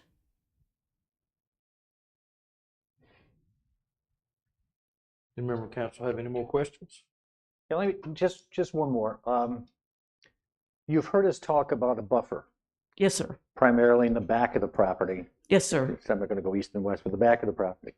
Because there's residences back there. There's people that lived there a long time. They've had that buffer at large, a lot of trees, very, very, very, a lot of trees anyway, buffering them from anything that could bother them in any way. And I would hope, and I'm just going to say this, you don't have to say yes or no to this. I would hope that if we approve this, that you would work with them in order to make sure the buffer that you're going to put up is adequate, strong enough, so they get somewhat of the same protection they get now. That's all. Well, I've spoken with Chad about this when I initially thought about the rezoning, and we won't know until the development starts, but if the existing vegetation provides adequate buffering, that would be my preferred buffering method, is to leave existing vegetation for a lot of reasons. Yeah. Well, there's a lot of trees there. Yes, sir. And they're very dense. It's very dense. So She's not, I don't want to put words in your mouth, Yeah, but she's not saying she's not going to take any trees down. That's right. She's saying whatever the buffer dimension is, let's say it's 20 feet, she's leave trees up there. probably going to leave those existing vegetation up in that 20-foot Mhm. buffer zone, not the whole 175 feet. That being said, what is the pleasure of council in regards to this? I'd like to make a motion, and my motion is, I understand what Mrs. McLam has said, and I understand it totally.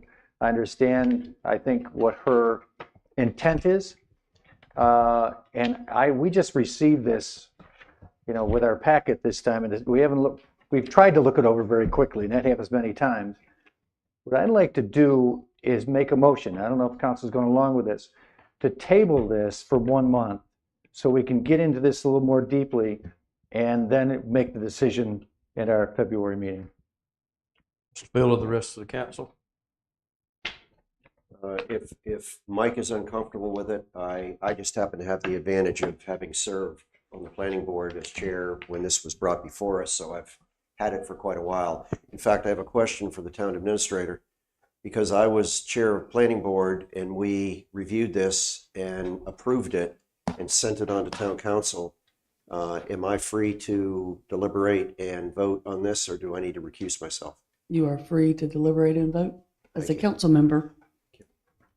I don't like moving forward when any member of council wants more time or more time to digest the information, so I would not resist a table.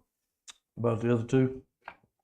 I agree with Mike, because the vote tonight from me would be no. Okay. So therefore, the consensus of the council is this will be tabled to the February 5th meeting. So I have a motion to table it to then. So moved. Do I have a second? Yep. All in favor?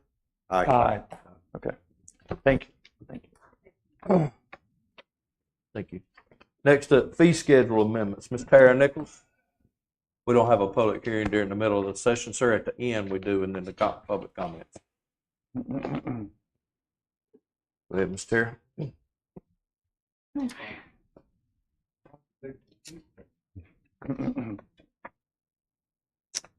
So in front of you, you have an amendment to the fee schedule. This is the only amendment on this is for the electricity fee for events at the park.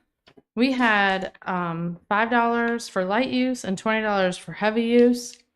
We have no basis to separate really between the light and heavy, or how to measure between the two. So to simplify it for anybody applying for events and for staff, we're just asking that it's made a flat $20 fee. All right. What's the pleasure of council in regard to this? I say go with it. Make me a motion then. Make a motion that we go with the $20 for the electrical. Do I have a second? Second. Any more discussion? All in favor? Aye. Thank you, Chair. Board members' appointment. This is in regards to we have a planning board adjustment alternate member, 2 planning board members, and 2 ABC board members, and one of those will be listed as chairman, or we will name a chairman. What is the pleasure of the council in regards to this? Mayor, I'd like to Go ahead. make a statement. As many of you know, or many of you don't know, the council recently held interviews for positions on, as just the mayor just said, Board of Adjustment, the Planning Board, and the ABC Board. I would like to review the application process with you a little bit so everybody will understand what we went through. We had 14 applicants. We had 14 applicants for these positions. That's the most we've ever had in a long time, and we thank those people who came forward and wanted to serve on these committees. There were only 5 positions open and 14 applicants, and many of those applicants also considered more than one position. So it was pretty exciting for us, and it made us work a lot harder than we usually do, because usually there's 1 or 2 people. So it's very encouraging to us, and we'd like to thank all those people who stepped forward and who interviewed.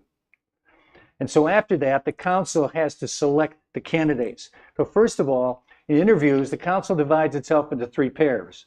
And what it is 2 council members, the mayor and a council member. And interviews are held. We can't have more than 2 council members interviewed at one time because of the open meeting law. And so each pair conducts 15-minute interviews. So a person being interviewed, and there's a few people here that were interviewed, go from 2 people to 2 people to 2 people, and they probably get asked some of the same questions, but it's the best way we can do it to stay with the open meeting law. That's a state law.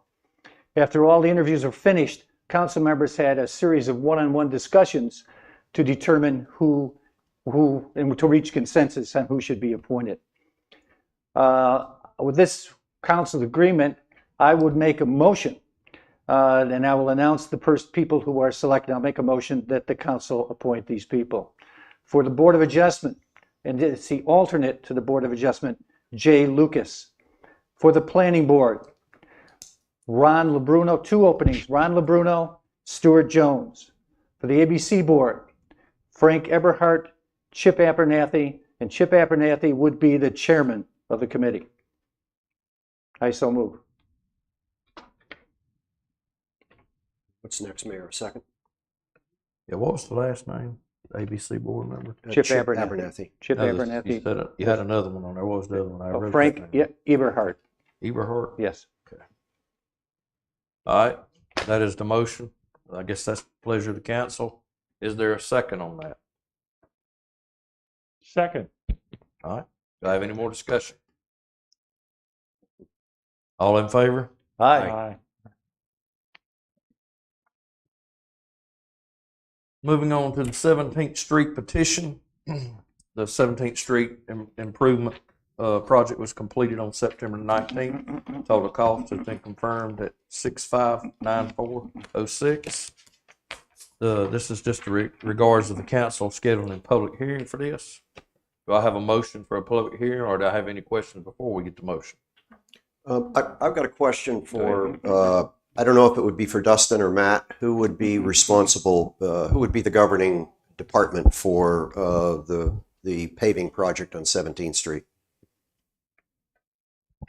It would be Dustin, project Okay, manager. you may be able to answer the question as well. A lot of people are watching on YouTube and present here. This is a good crowd tonight. I think from an educational standpoint, we have a number of unpaved streets in our town, and I think it would be healthy to let people know that they can go about by getting with their neighbors and getting a majority, 51%, to sign a petition to have it start the process for getting it paved. In this particular case, paving was not necessarily needed, so gravel was number 57 stone was established, and it apparently is working very well. But a question I have for our town administrator: I count 16 lots on that street. I count 9 homes on that street. Would each lot owner be assessed an equal portion of this? Okay, so whether you own a home on it or whether you own a vacant lot, you would get an equal share would be your obligation to pay. The town Correct. does not pay any of this. Correct. In this process, and of course that works out to $412 a person to have a new roadway. Wow, you know, that talk about bargains. Does any of this $6,594 include any costs associated with, you mentioned that Dustin was the project manager, or is that something that the town helps facilitate as a part of our municipal obligations? It includes the town staff that worked on the project that day. It only took 6 hours one day, and the materials and the advertising cost. Okay, advertising for what? Public hearings. Okay, all right. If we advertised for a contractor, all the contractor's costs would be included in this, so the town would not be out anything. Correct. Okay, all right, thank you. And just to clarify, it's 51% of the property owners and 51% of the linear feet, which could be different depending on lot size. Okay, thank you. Didn't know that. Thank you. I just think that's educational for people. Let's get your streets paved. It's not very expensive. Then you won't have to complain about speeders on your road creating dust. And Mayor, we need you to ask for a motion for everything that's in that recommendation statement. All right, council's requested to schedule a public hearing for February the 5th, 2024 at 7 p.m. at Town Hall in the Town Council chambers to hear the public comments. Council is requested to accept resolution declaring total project cost and directing preparation of preliminary assessment roll, scheduling a public hearing, and ordering notice mailing to benefited property owners for 17th Street rock installation project. Do I have a motion in regards to this? So moved. Second. Any more discussion? All in favor? Aye.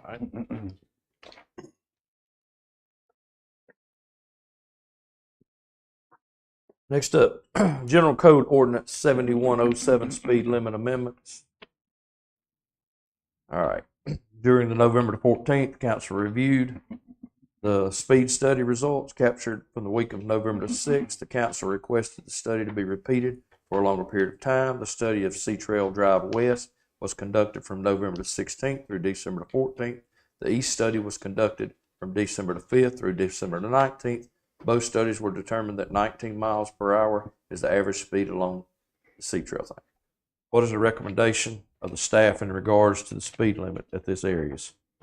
I got a couple of questions. Go ahead. Okay, go ahead. I appreciate the report that was produced, but I would like a little explanation of the speed totals and peak hour totals. Dustin?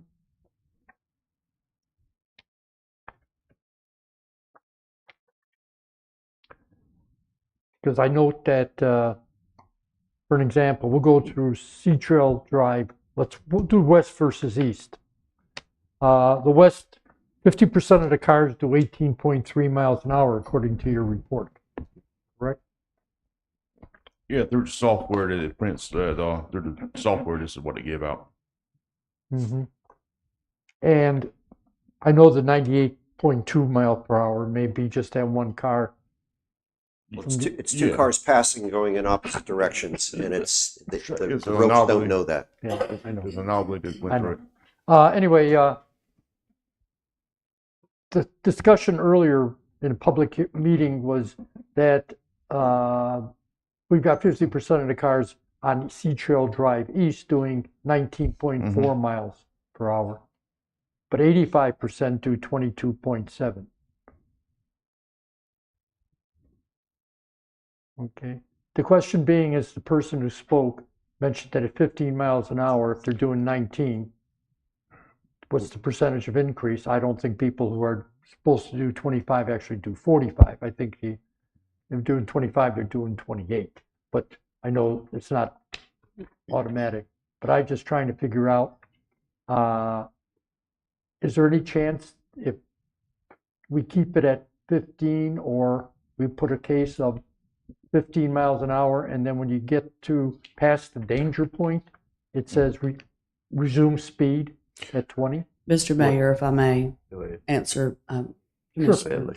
Councilman Postle. Please. The 15 mile an hour speed limit sign was left in error. That was a Sea Trail speed limit when the roads were private. We do not have any roadways inside the town system that is less than 20 mile an hour. The east and west came about as Brunswick County GIS came to us and asked us to split the road. So there's no difference really between east and west from a traveler standpoint. I know. It's more of a 911 addressing benefactor that comes into play. I walked that road and put door hangers on people's doors, so I know it well. So just to clarify, the 15 mile an hour speed limit was never a town speed limit. We have nothing lower than a 20, and that's why our recommendation is to stay with 20 for both east and west. Yeah, plus that wooden sign was not enforceable. So you just mute that because there was nothing to it. It was on a wooden sign, so there was no enforceable by the police department. Well, I have a blind curve. I live right off Crooked Gully. I'm not on Crooked Gully, but there's a blind curve right before you get near my street that if you're walking the wrong way, somebody's exceeding the speed limit. Most of the time it's the residents exceeding. Every now and then you get a truck, but Mike, I didn't want to cut you off. Are you go ahead. Finished? I know in the part of this process, somebody's going to go into the municipal code and change the speed limit because it's listed for each one of our streets. Am I correct in that? Yes. Yes. When you're there, please look at Crooked Gully because it's not 25, it's 20. The signs on Crooked Gully say 20. Yep. But in the Muni code, it shows 25. Same thing for Planters Ridge, same thing for Rice Mill Circle. In fact, Rice Mill Circle has no speed limit signs on it that I could see unless they're hidden behind a bush somewhere. Now, we must remember that half of Rice Mill Circle is private and half belongs to the town. There is no speed limit. On the whole horseshoe of Rice Mill Circle, there is no either one. You're right. But is that part of this motion? No. Well, he's got, I said, as a part of this, he's got to go into the municipal code and change that one street, or he's got to add Sunset Boulevard East, Sea Trail East, and he's got to change west to 20 miles an hour. So he's got to go into that code. Let's make, I'm sure police chief would have a hard time enforcing a speed limit that isn't backed up by all the paperwork. So You would need to let staff investigate that and see why there's a difference, and we'll bring that back to you for those other roads. Okay. If it proves to be that way. Okay. Yeah, because the Master Association's been changing some signs out, so they might have put up somewhere wrong, as they've been upgrading signs too, along with us. All this, only road in through Sea Trail that's 25 miles an hour is Clubhouse. Okay. Everything else is 20. And I've never driven a Mike's road. right. Okay. Yeah. From a speed limit Yeah, sign speed limit standpoint. signs standpoint. And Chief, is it true what Dustin said? I know it is, but I'd like you officially to, the wooden 15-mile-an-hour signs, was that ever enforceable from a sign? Because signs have a code that they have to be a certain shape, color, size, and height. And that was none of them. So you could not have enforced the speeding violation.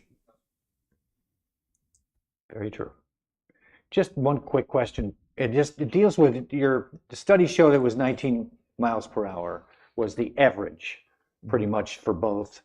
So therefore, we revert to 20, which is our lowest speed limit that we currently have in the town. Okay. Even if we did have a 15-mile-an-hour, if the average is going 19 and we change it to 15, we're just creating a speed trap, we feel like. Good point.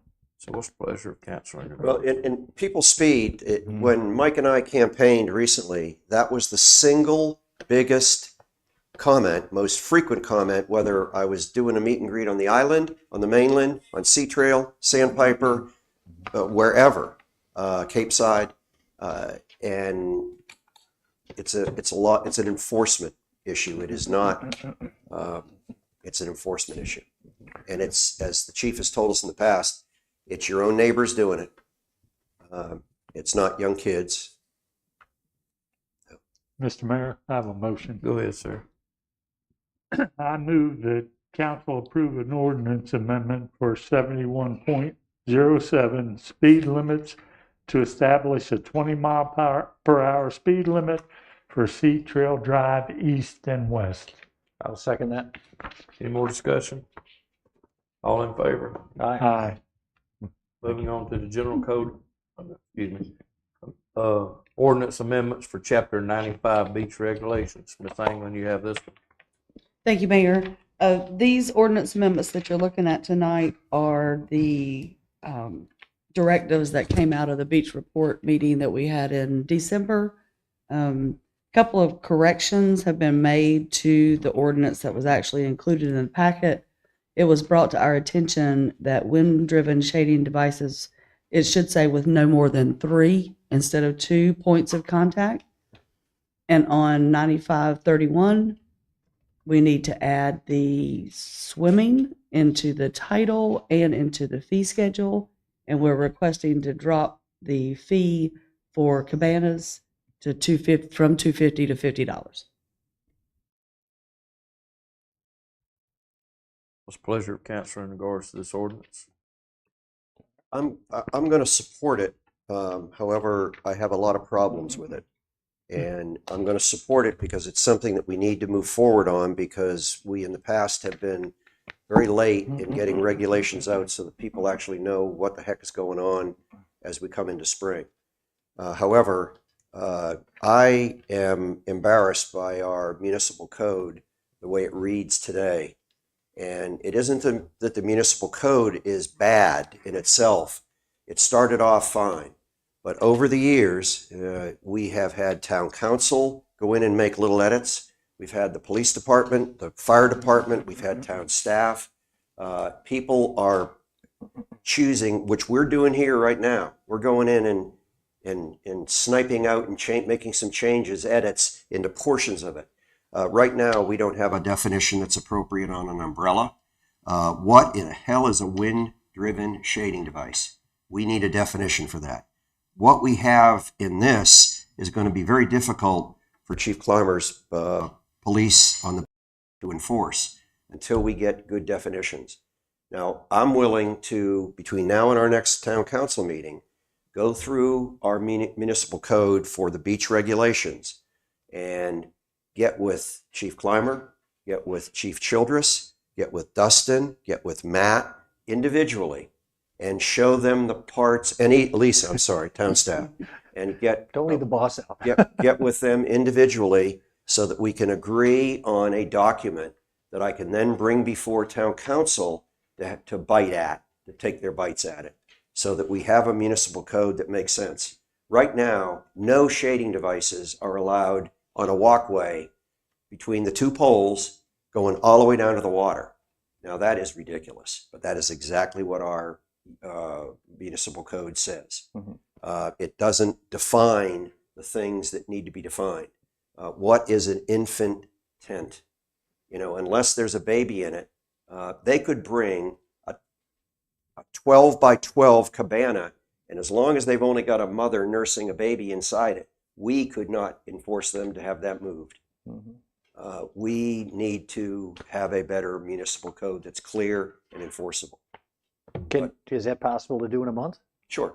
Oh, Clean it okay. up, Are bring you, it back. is this, We welcome it. okay, Clean it up, bring it. So we Absolutely. will, do we not vote on this I would tonight? Make a motion. No, I think we need to get this moving. We Okay. need to, Get it in we order. can change the municipal code definitions, not to change anything in what we're doing tonight, but to have backup for what we're doing tonight. Like, what is a wind-driven shading device? And the thing I have gas with is, it said 2 points of contact, and now we revised it to 3 points of contact. I don't like that, because somebody's going to come out with a tripod and decide they can put it anywhere on the beach. And the tripod could be 8 feet tall. And because we were looking at shabumis, and we didn't want to say the word shabumi, but a shabumi is one single bent rod that has 2 points of contact with the sand, and then has on a string a stabilizer front device that goes onto the beach sand, onto the beach surface that's filled with sand for stabilization. It's not 3 points of contact. It needs to be defined.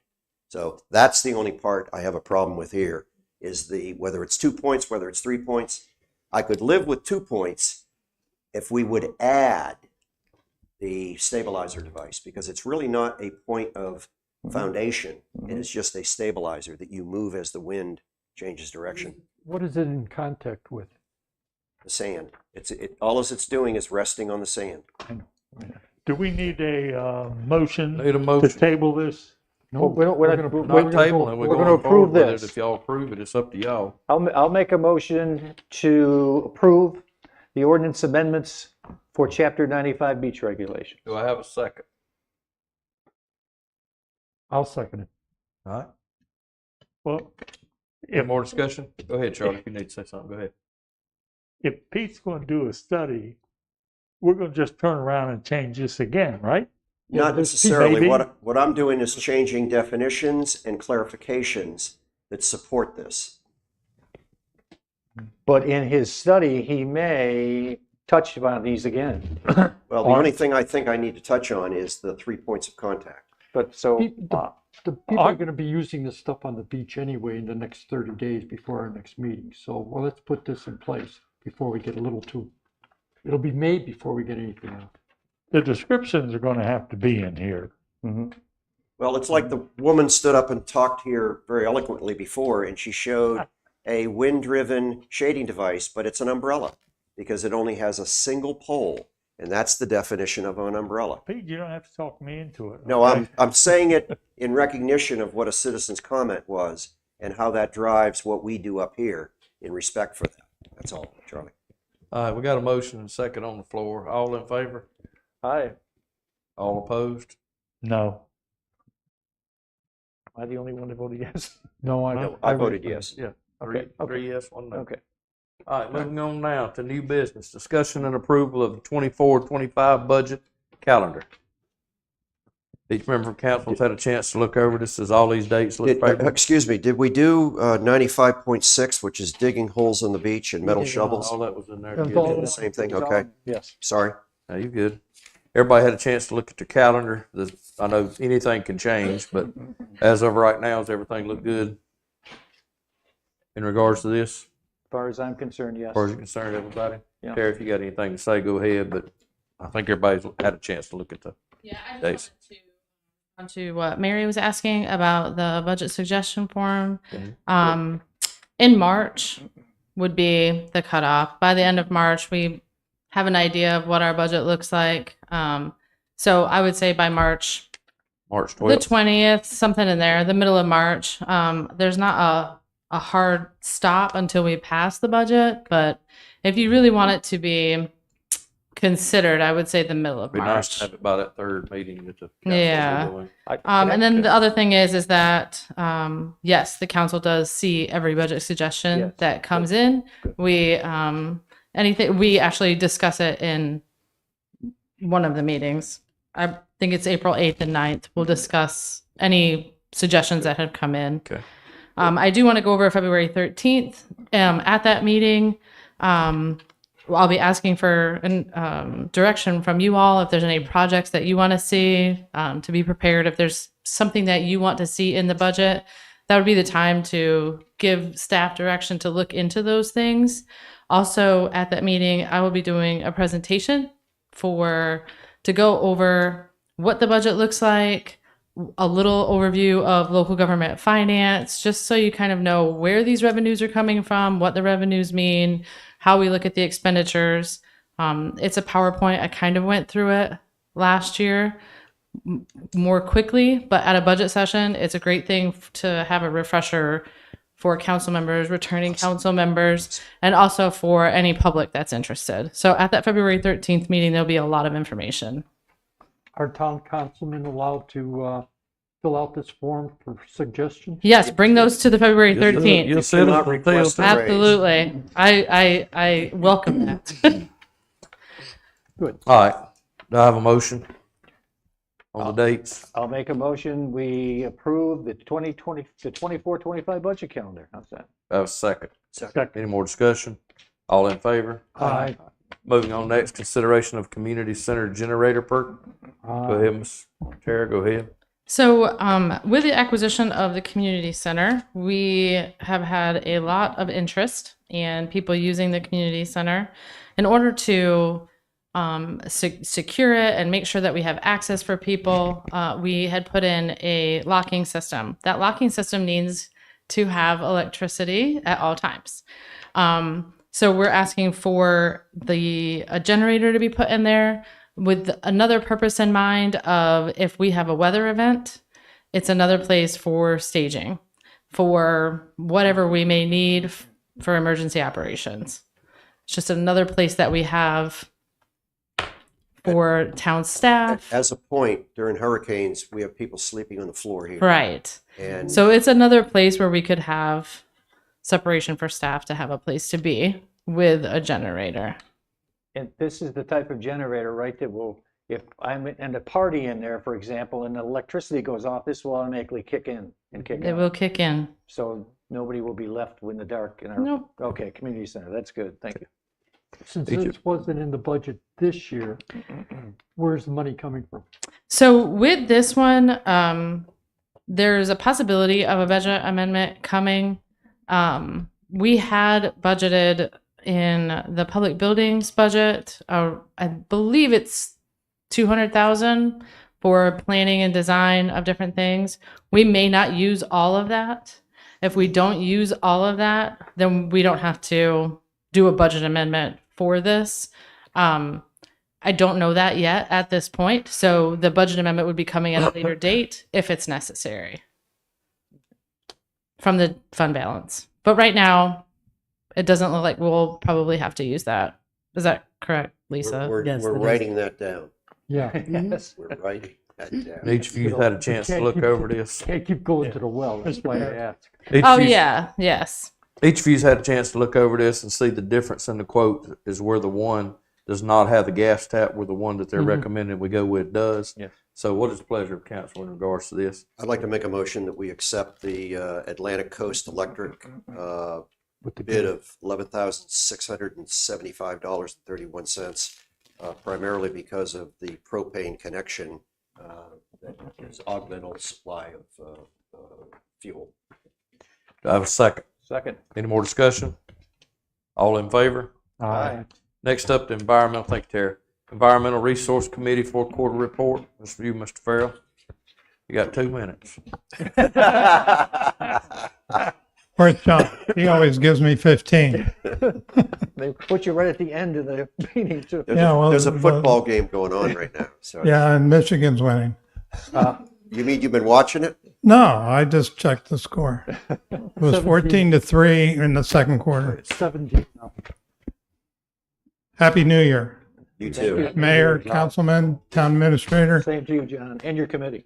I'm here to talk about the Environmental Resource Committee, what we did in 2023, what we would like to do to get your approval to do in 2024.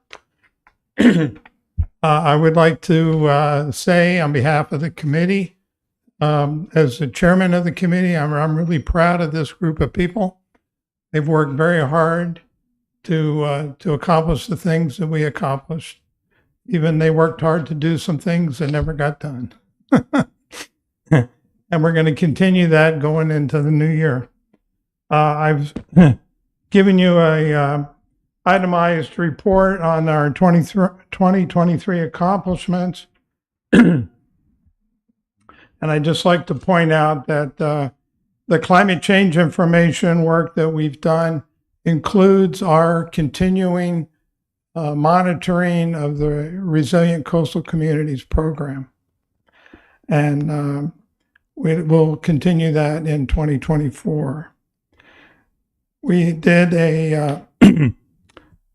we followed the 2023 hurricane season. We looked at the impacts from Idalia, Ophelia, and the East Coast cyclone event that occurred in December. And I would like to just throw out a little bit of information. The storm that's coming in tomorrow is going to be comparable to the tropical storm effects that we got from Ian, except the winds will be stronger and we have the threat of tornadoes with that. But the big thing from Ian was the storm surge. And to Lisa's point about monitoring the roadway between the island and the mainland, I think the storm threat will be worse on Wednesday morning than it will be anytime on Tuesday, but I'm sure you'll watch it on all times. The third item was we did a study on the shoaling in Jinks Creek and Tubbs Inlet. And I mentioned that earlier, and we have shared that information with council members throughout the year, and we're going to continue to do that. The Earth Day, Arbor Day celebration that was planned in April got canceled, and we will have another one in April of 2024. We submitted a grant application to BEMC to try to get some grant money to support some of the program ideas that our committee had, but we were not successful in getting that money. We're going to try it again this year. We were an exhibitor at one of the concerts and at Sunset, and I think we had a lot of good community involvement, a good contact with people in the community. And that sign or that poster that we have of the flood maps, I'm always amused at that. I'm not amused. I'm pleased with that because people will come up and they'll ask questions. We'll talk about it. And then a little while later, they'll come back and they'll say, I got a neighbor here and I want you to tell him what you told me. So it's been important to people to understand what the risk is of flooding. And that's been a big part of our exhibit presentations. On the recycling area, we do education and promotion of recycling. Pete asked or brought up the recycling report that Tara did for that's in this month's report. And I missed that. I didn't catch that. But I did go back in my records and look at the analysis that we did on that recycling information for last year. And that was done in January of 2023.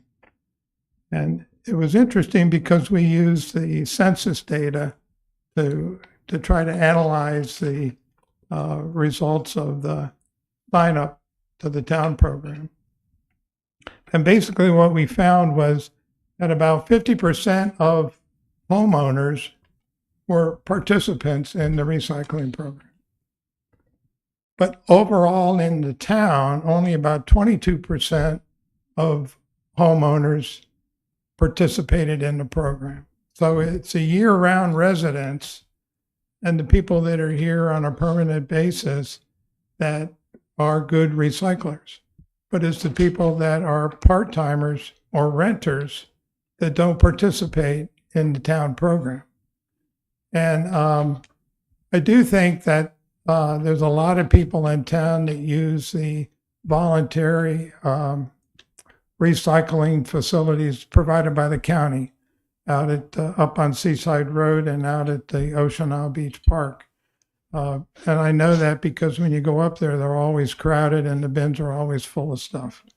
So it's not just limited to Sunset Beach people, but it is widely used. I think our town could do a better job at recycling, but I think we do a pretty good job, particularly those people that live here year round.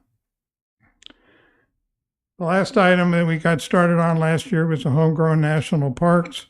We promote this at the exhibits, and it's something that a lot of the people on the committee think is good for the town and good for homeowners, and we'll keep promoting that. Now in 2024, the only thing we want to add to what we did last year is Twin Lakes monitoring and advice. We have two members of the ERC that live on the shoreline of Twin Lakes, and they're very interested in improving the water quality of the lakes. And we've been kind of standing back, not knowing what to do or not having permission to do anything. So I'd like to ask the council, what is your pleasure for our participation in a water program for Twin Lakes? The other item is the Tree City USA certification. We've tried to get Sunset Beach certified as a Tree City USA town, going back to the days when Pete was the chairman of the ERC. She won't accept the receipt for the tree that I bought that year either. So it's a personal problem. Last year, we finally found out why all of our applications were denied. And that is that we need to change our town ordinances. We need to have a tree planting board, and we need to have ordinances about trees on public property. Right now, all the ordinances in town are about development. So we need to come up with some new ordinances about public property trees. And if we put this all together, we can get certified as a Tree City USA, which we think is important for the town. And Chad knows about all this.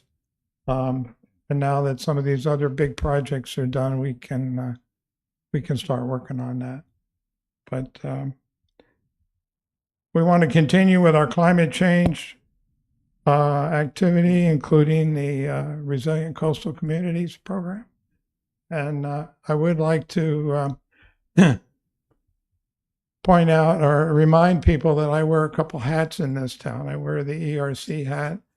I'm also a member of the Coastal Resources Advisory Council for the CRC, and the I've let Lisa and Chad know about this, but the DCM has started a program where they're changing the guidelines for the land use plans.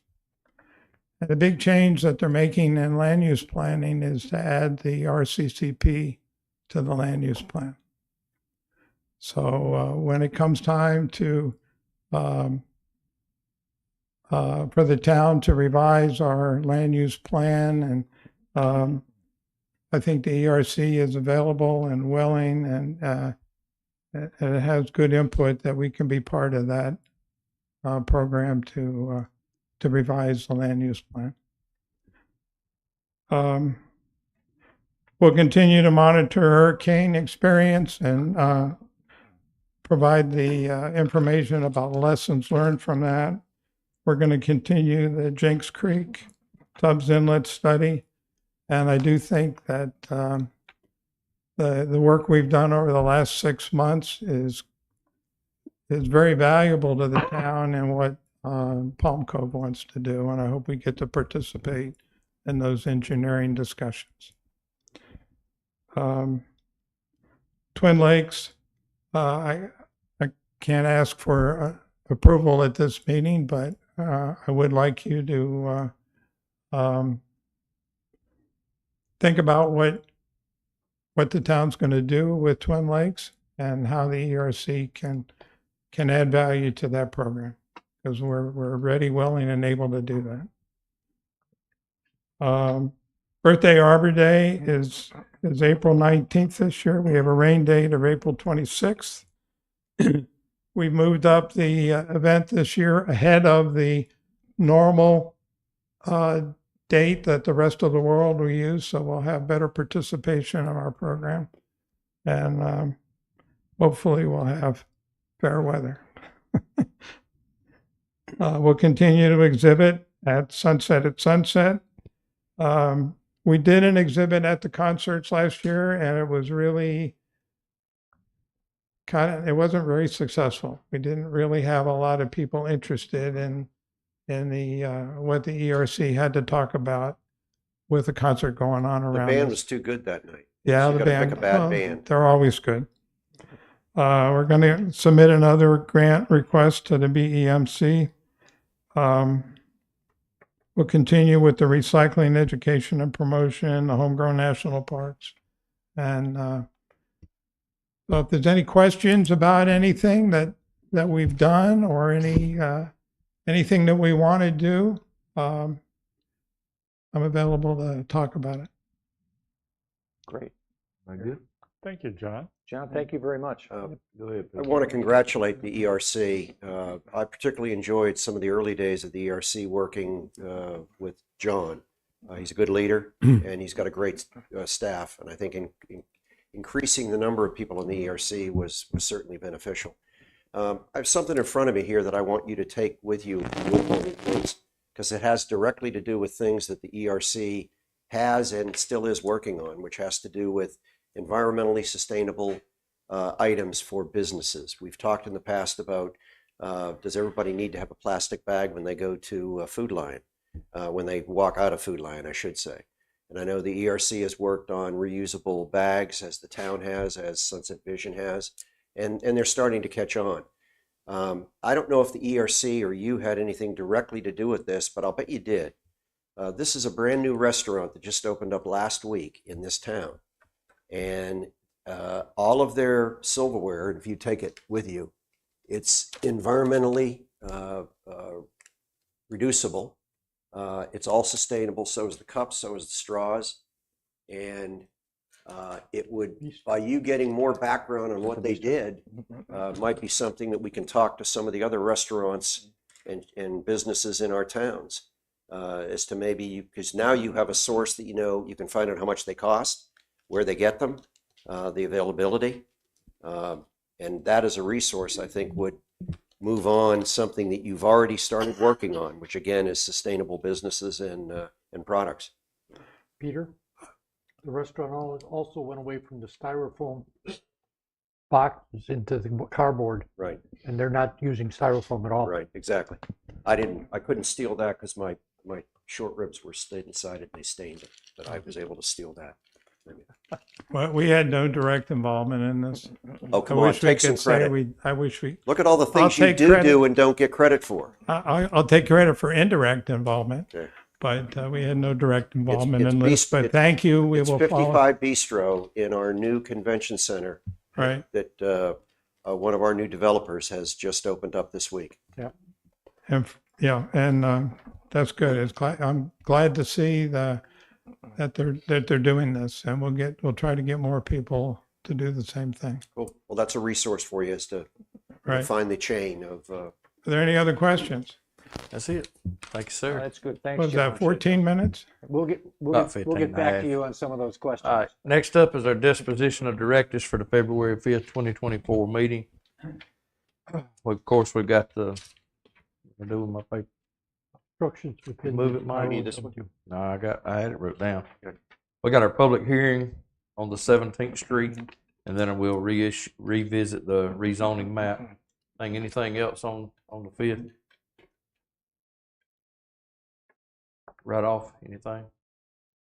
All right, if not, the Palm Cove one, that'll be on the 5th too. Of course, Pete said he'd come back with that other information. Get Charlie figured out down there. And other than that, next up, public comments on anything on the agenda period or anything you want to talk about. I'm gonna start right here and come right around. She's right here. She throwed her hand up before I seen you, but you'll be next. Go ahead. Mary Hughes, 513 Lakeshore Drive.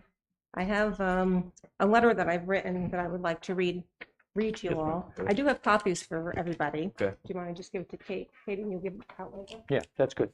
Yeah.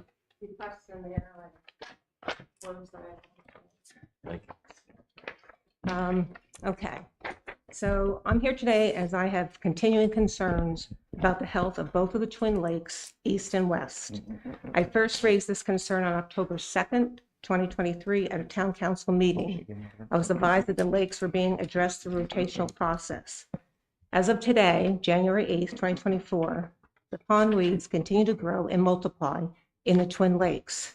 I have a recent drone picture of November 2023 of the lake area out in front of 615 Lakeshore Drive, lot 14, that was for sale recently. They are overwhelming. We did blow them up, just so you'd have a visual, because I'm a visual person, just to see that, and this is further down the west side of the.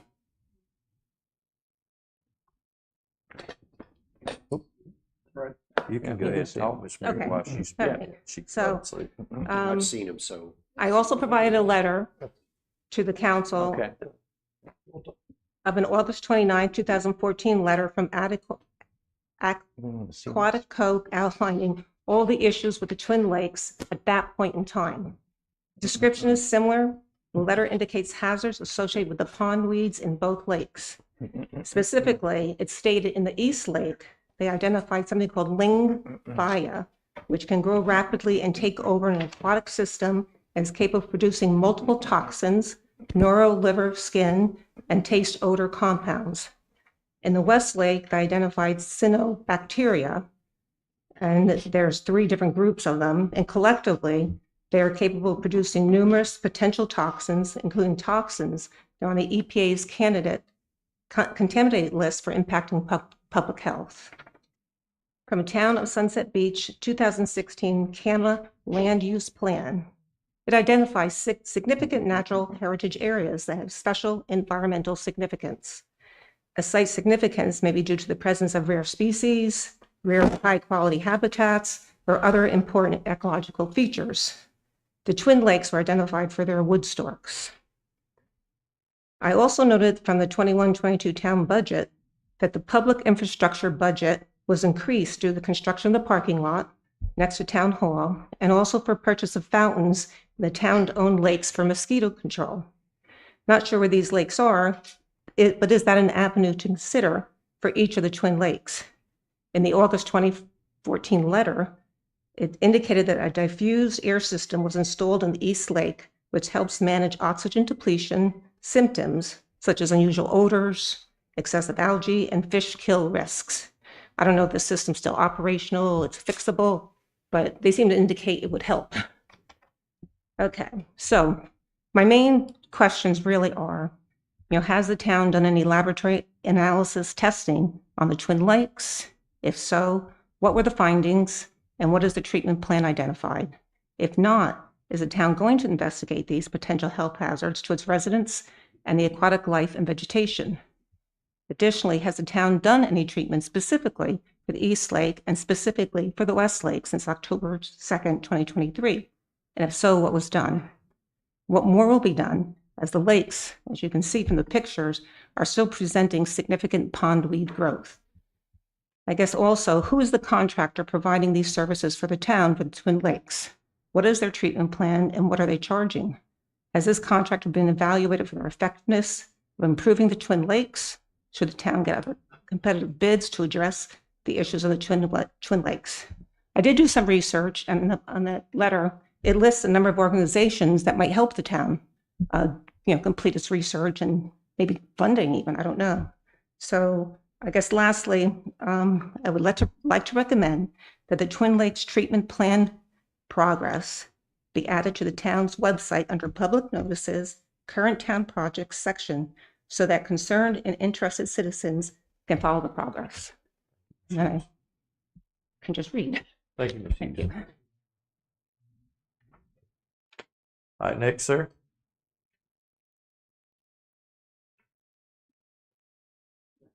My name's Harold Katzenberger. I live in Sea Village, and my property happens to come back to the second parcel that Ms. Lamb was talking about, where a berm or something be put there. In that second parcel is the drainage ditch. It goes from the street down to the drop-off that feeds over to Angel Trace. I've been cleaning that thing since I moved here in 1994, except for the past 2 years when my wife was sick. Oceanside never came in to drain the ditch, clean it, or anything. And on this end, it's very bad shape. There's a tree going down across. The land is caving in. But the ditch, the water still flows underneath the piles of straw that is accumulated in there. Now, she wants to put on a commercial area in this section that's a rectangular. Where is she going to have the cars coming into the building for parking? Is there enough room for parking? The entrance to Sea Village is owned by Sea Village. It's been maintained by Sea Village since the day Sea Village was formed in there. We had the pavement on the entrance redone. It's not built to the state requirements, so we have to maintain it. And since we own a property, they won't be able to bring trucks in or traffic in, and they want this commercial to be stores or something. She don't say what type of commercial buildings. It was built, not built, but it was okayed at one time for 2-story condominiums or whatever they make out of that. And it was brought before the board and it was rejected. The board said that all commercial stuff is going to be down in the town in Sunset. The extra areas they don't want construction. Now this appeal came up second time, and Angel's Trace, they have a construction commercial area opposite our entrance. And I've asked them what kind of buildings they're going to have, commercial-wise stores, how are they going to traffic coming in. But mainly this one that McLam wants is in back of my property. I got 145 feet approximately. I take care of the ditch, and from my property line, I'm about 5 feet to the ditch, and then that's part of an odd-shaped lot. And as far as building a berm, don't see how it's going to be done unless they put piping in there. And then we need some type of wall for noise that's going to be created. Because right now we have a problem trying to get out in the morning, lunch hour, and in the evening time on 5, 6 o'clock because the bridge is down. It's not going to be ready until 25 during the mid-year. And all the traffic is coming, and those people that do, they don't go 15, 20 miles an hour. And they come out, it's dangerous. And this fellow that talked before, his wife was almost hit broadside twice in trying to get out to go shopping or go to a doctor's or something of that nature. And to say that she's going to do this, that land will be clear cut, most likely, like everything else is being built up. There's a pine tree that's on that lot in back of my yard. And I would say that thing's been growing here long before I ever moved down here. And I'm opposed to what she's wanting to do because I don't see how it's going to be possible.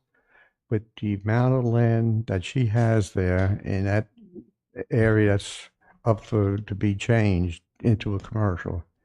And I would appreciate that if the board wants to come and see what that lot looks like and see that ditch and drainage. It not only drains from our side, but the town, the community that's on the other side of the ditch that goes all the way down the back, they also was complaining about the commercial the last time and being, wanting to do something. And I tried to raise my hand while she was still here. We don't allow talking during when that each one has a certain point. That's why we have this public comments at the end. I was I wasn't not letting you speak. It's just there's certain times that the council has times for But speech. I appreciate your Thank you, time sir. and do Yes, it. sir. Thank you very much. Yes, sir. Thank you so much. Anyone else? Yes, sir. Alan, you need to get some new batteries for this thing. It's going crazy for next time. Good evening, Go ahead, Mayor, Council, Ms. Englund. My name is Mike DeMay. I live on Lakeshore Drive in Sunset Beach, 441 Lakeshore Drive. I'm the president of the Twin Lakes Conservation Association, which is the volunteer association that had taken care of the maintenance of the Twin Lakes prior to the town taking over the ownership from the Gore Family Trust. Now, I've been president for about 3 years now. And during that time, we'd raised funds through donations to support what we were doing. And what we were able to accomplish during that time period was bi-monthly sprayings. In other words, we'd spray twice a month. We'd add what they call bio blocks, which is an enzyme that helps eat the muck at the bottom, thus essentially raising the water level or deepening the depth of the lake. We were able to add additional sterile carp, which help eat the algae. And we were able to do all of this for approximately $20,000 a year. Now, we never made it perfect, but we were proud of what we did. Now, this year was the first year that the town has taken over, and I kind of wanted to sit back and see how things went. As opposed to our 16 treatments per year, which ran basically from March through October. I live right on the lake, so I can see the lake all the time, and I'm usually home. I have seen 3 treatments by the new provider, all of which seem to be kind of slapdash, and there's still weeds along the edges. I've spoken to some of the neighbors I know that live on Westlake. They have not seen any treatment on Westlake. Now, I have no idea what the town is spending for this or what their provider's plan of attack is for it. But frankly, it's been inadequate. I'd like to recommend that the council see fit to give the Environmental Resource Committee some power to do research and make recommendations concerning further maintenance of the lakes. And in closing, I'd like to remind the town that part of the agreement taking over the property from the Gore family estate was not just agreeing to the $1 price tag, but also the vow to maintain and the health of lakes and the quality of the water. Thank you for your consideration. Thank you, sir. Thank you, Mike. Anyone else? Last call. Nobody else? All right. Do I have a motion for council to adjourn? So moved. Do I have a second? Any more discussion? All in favor? Aye.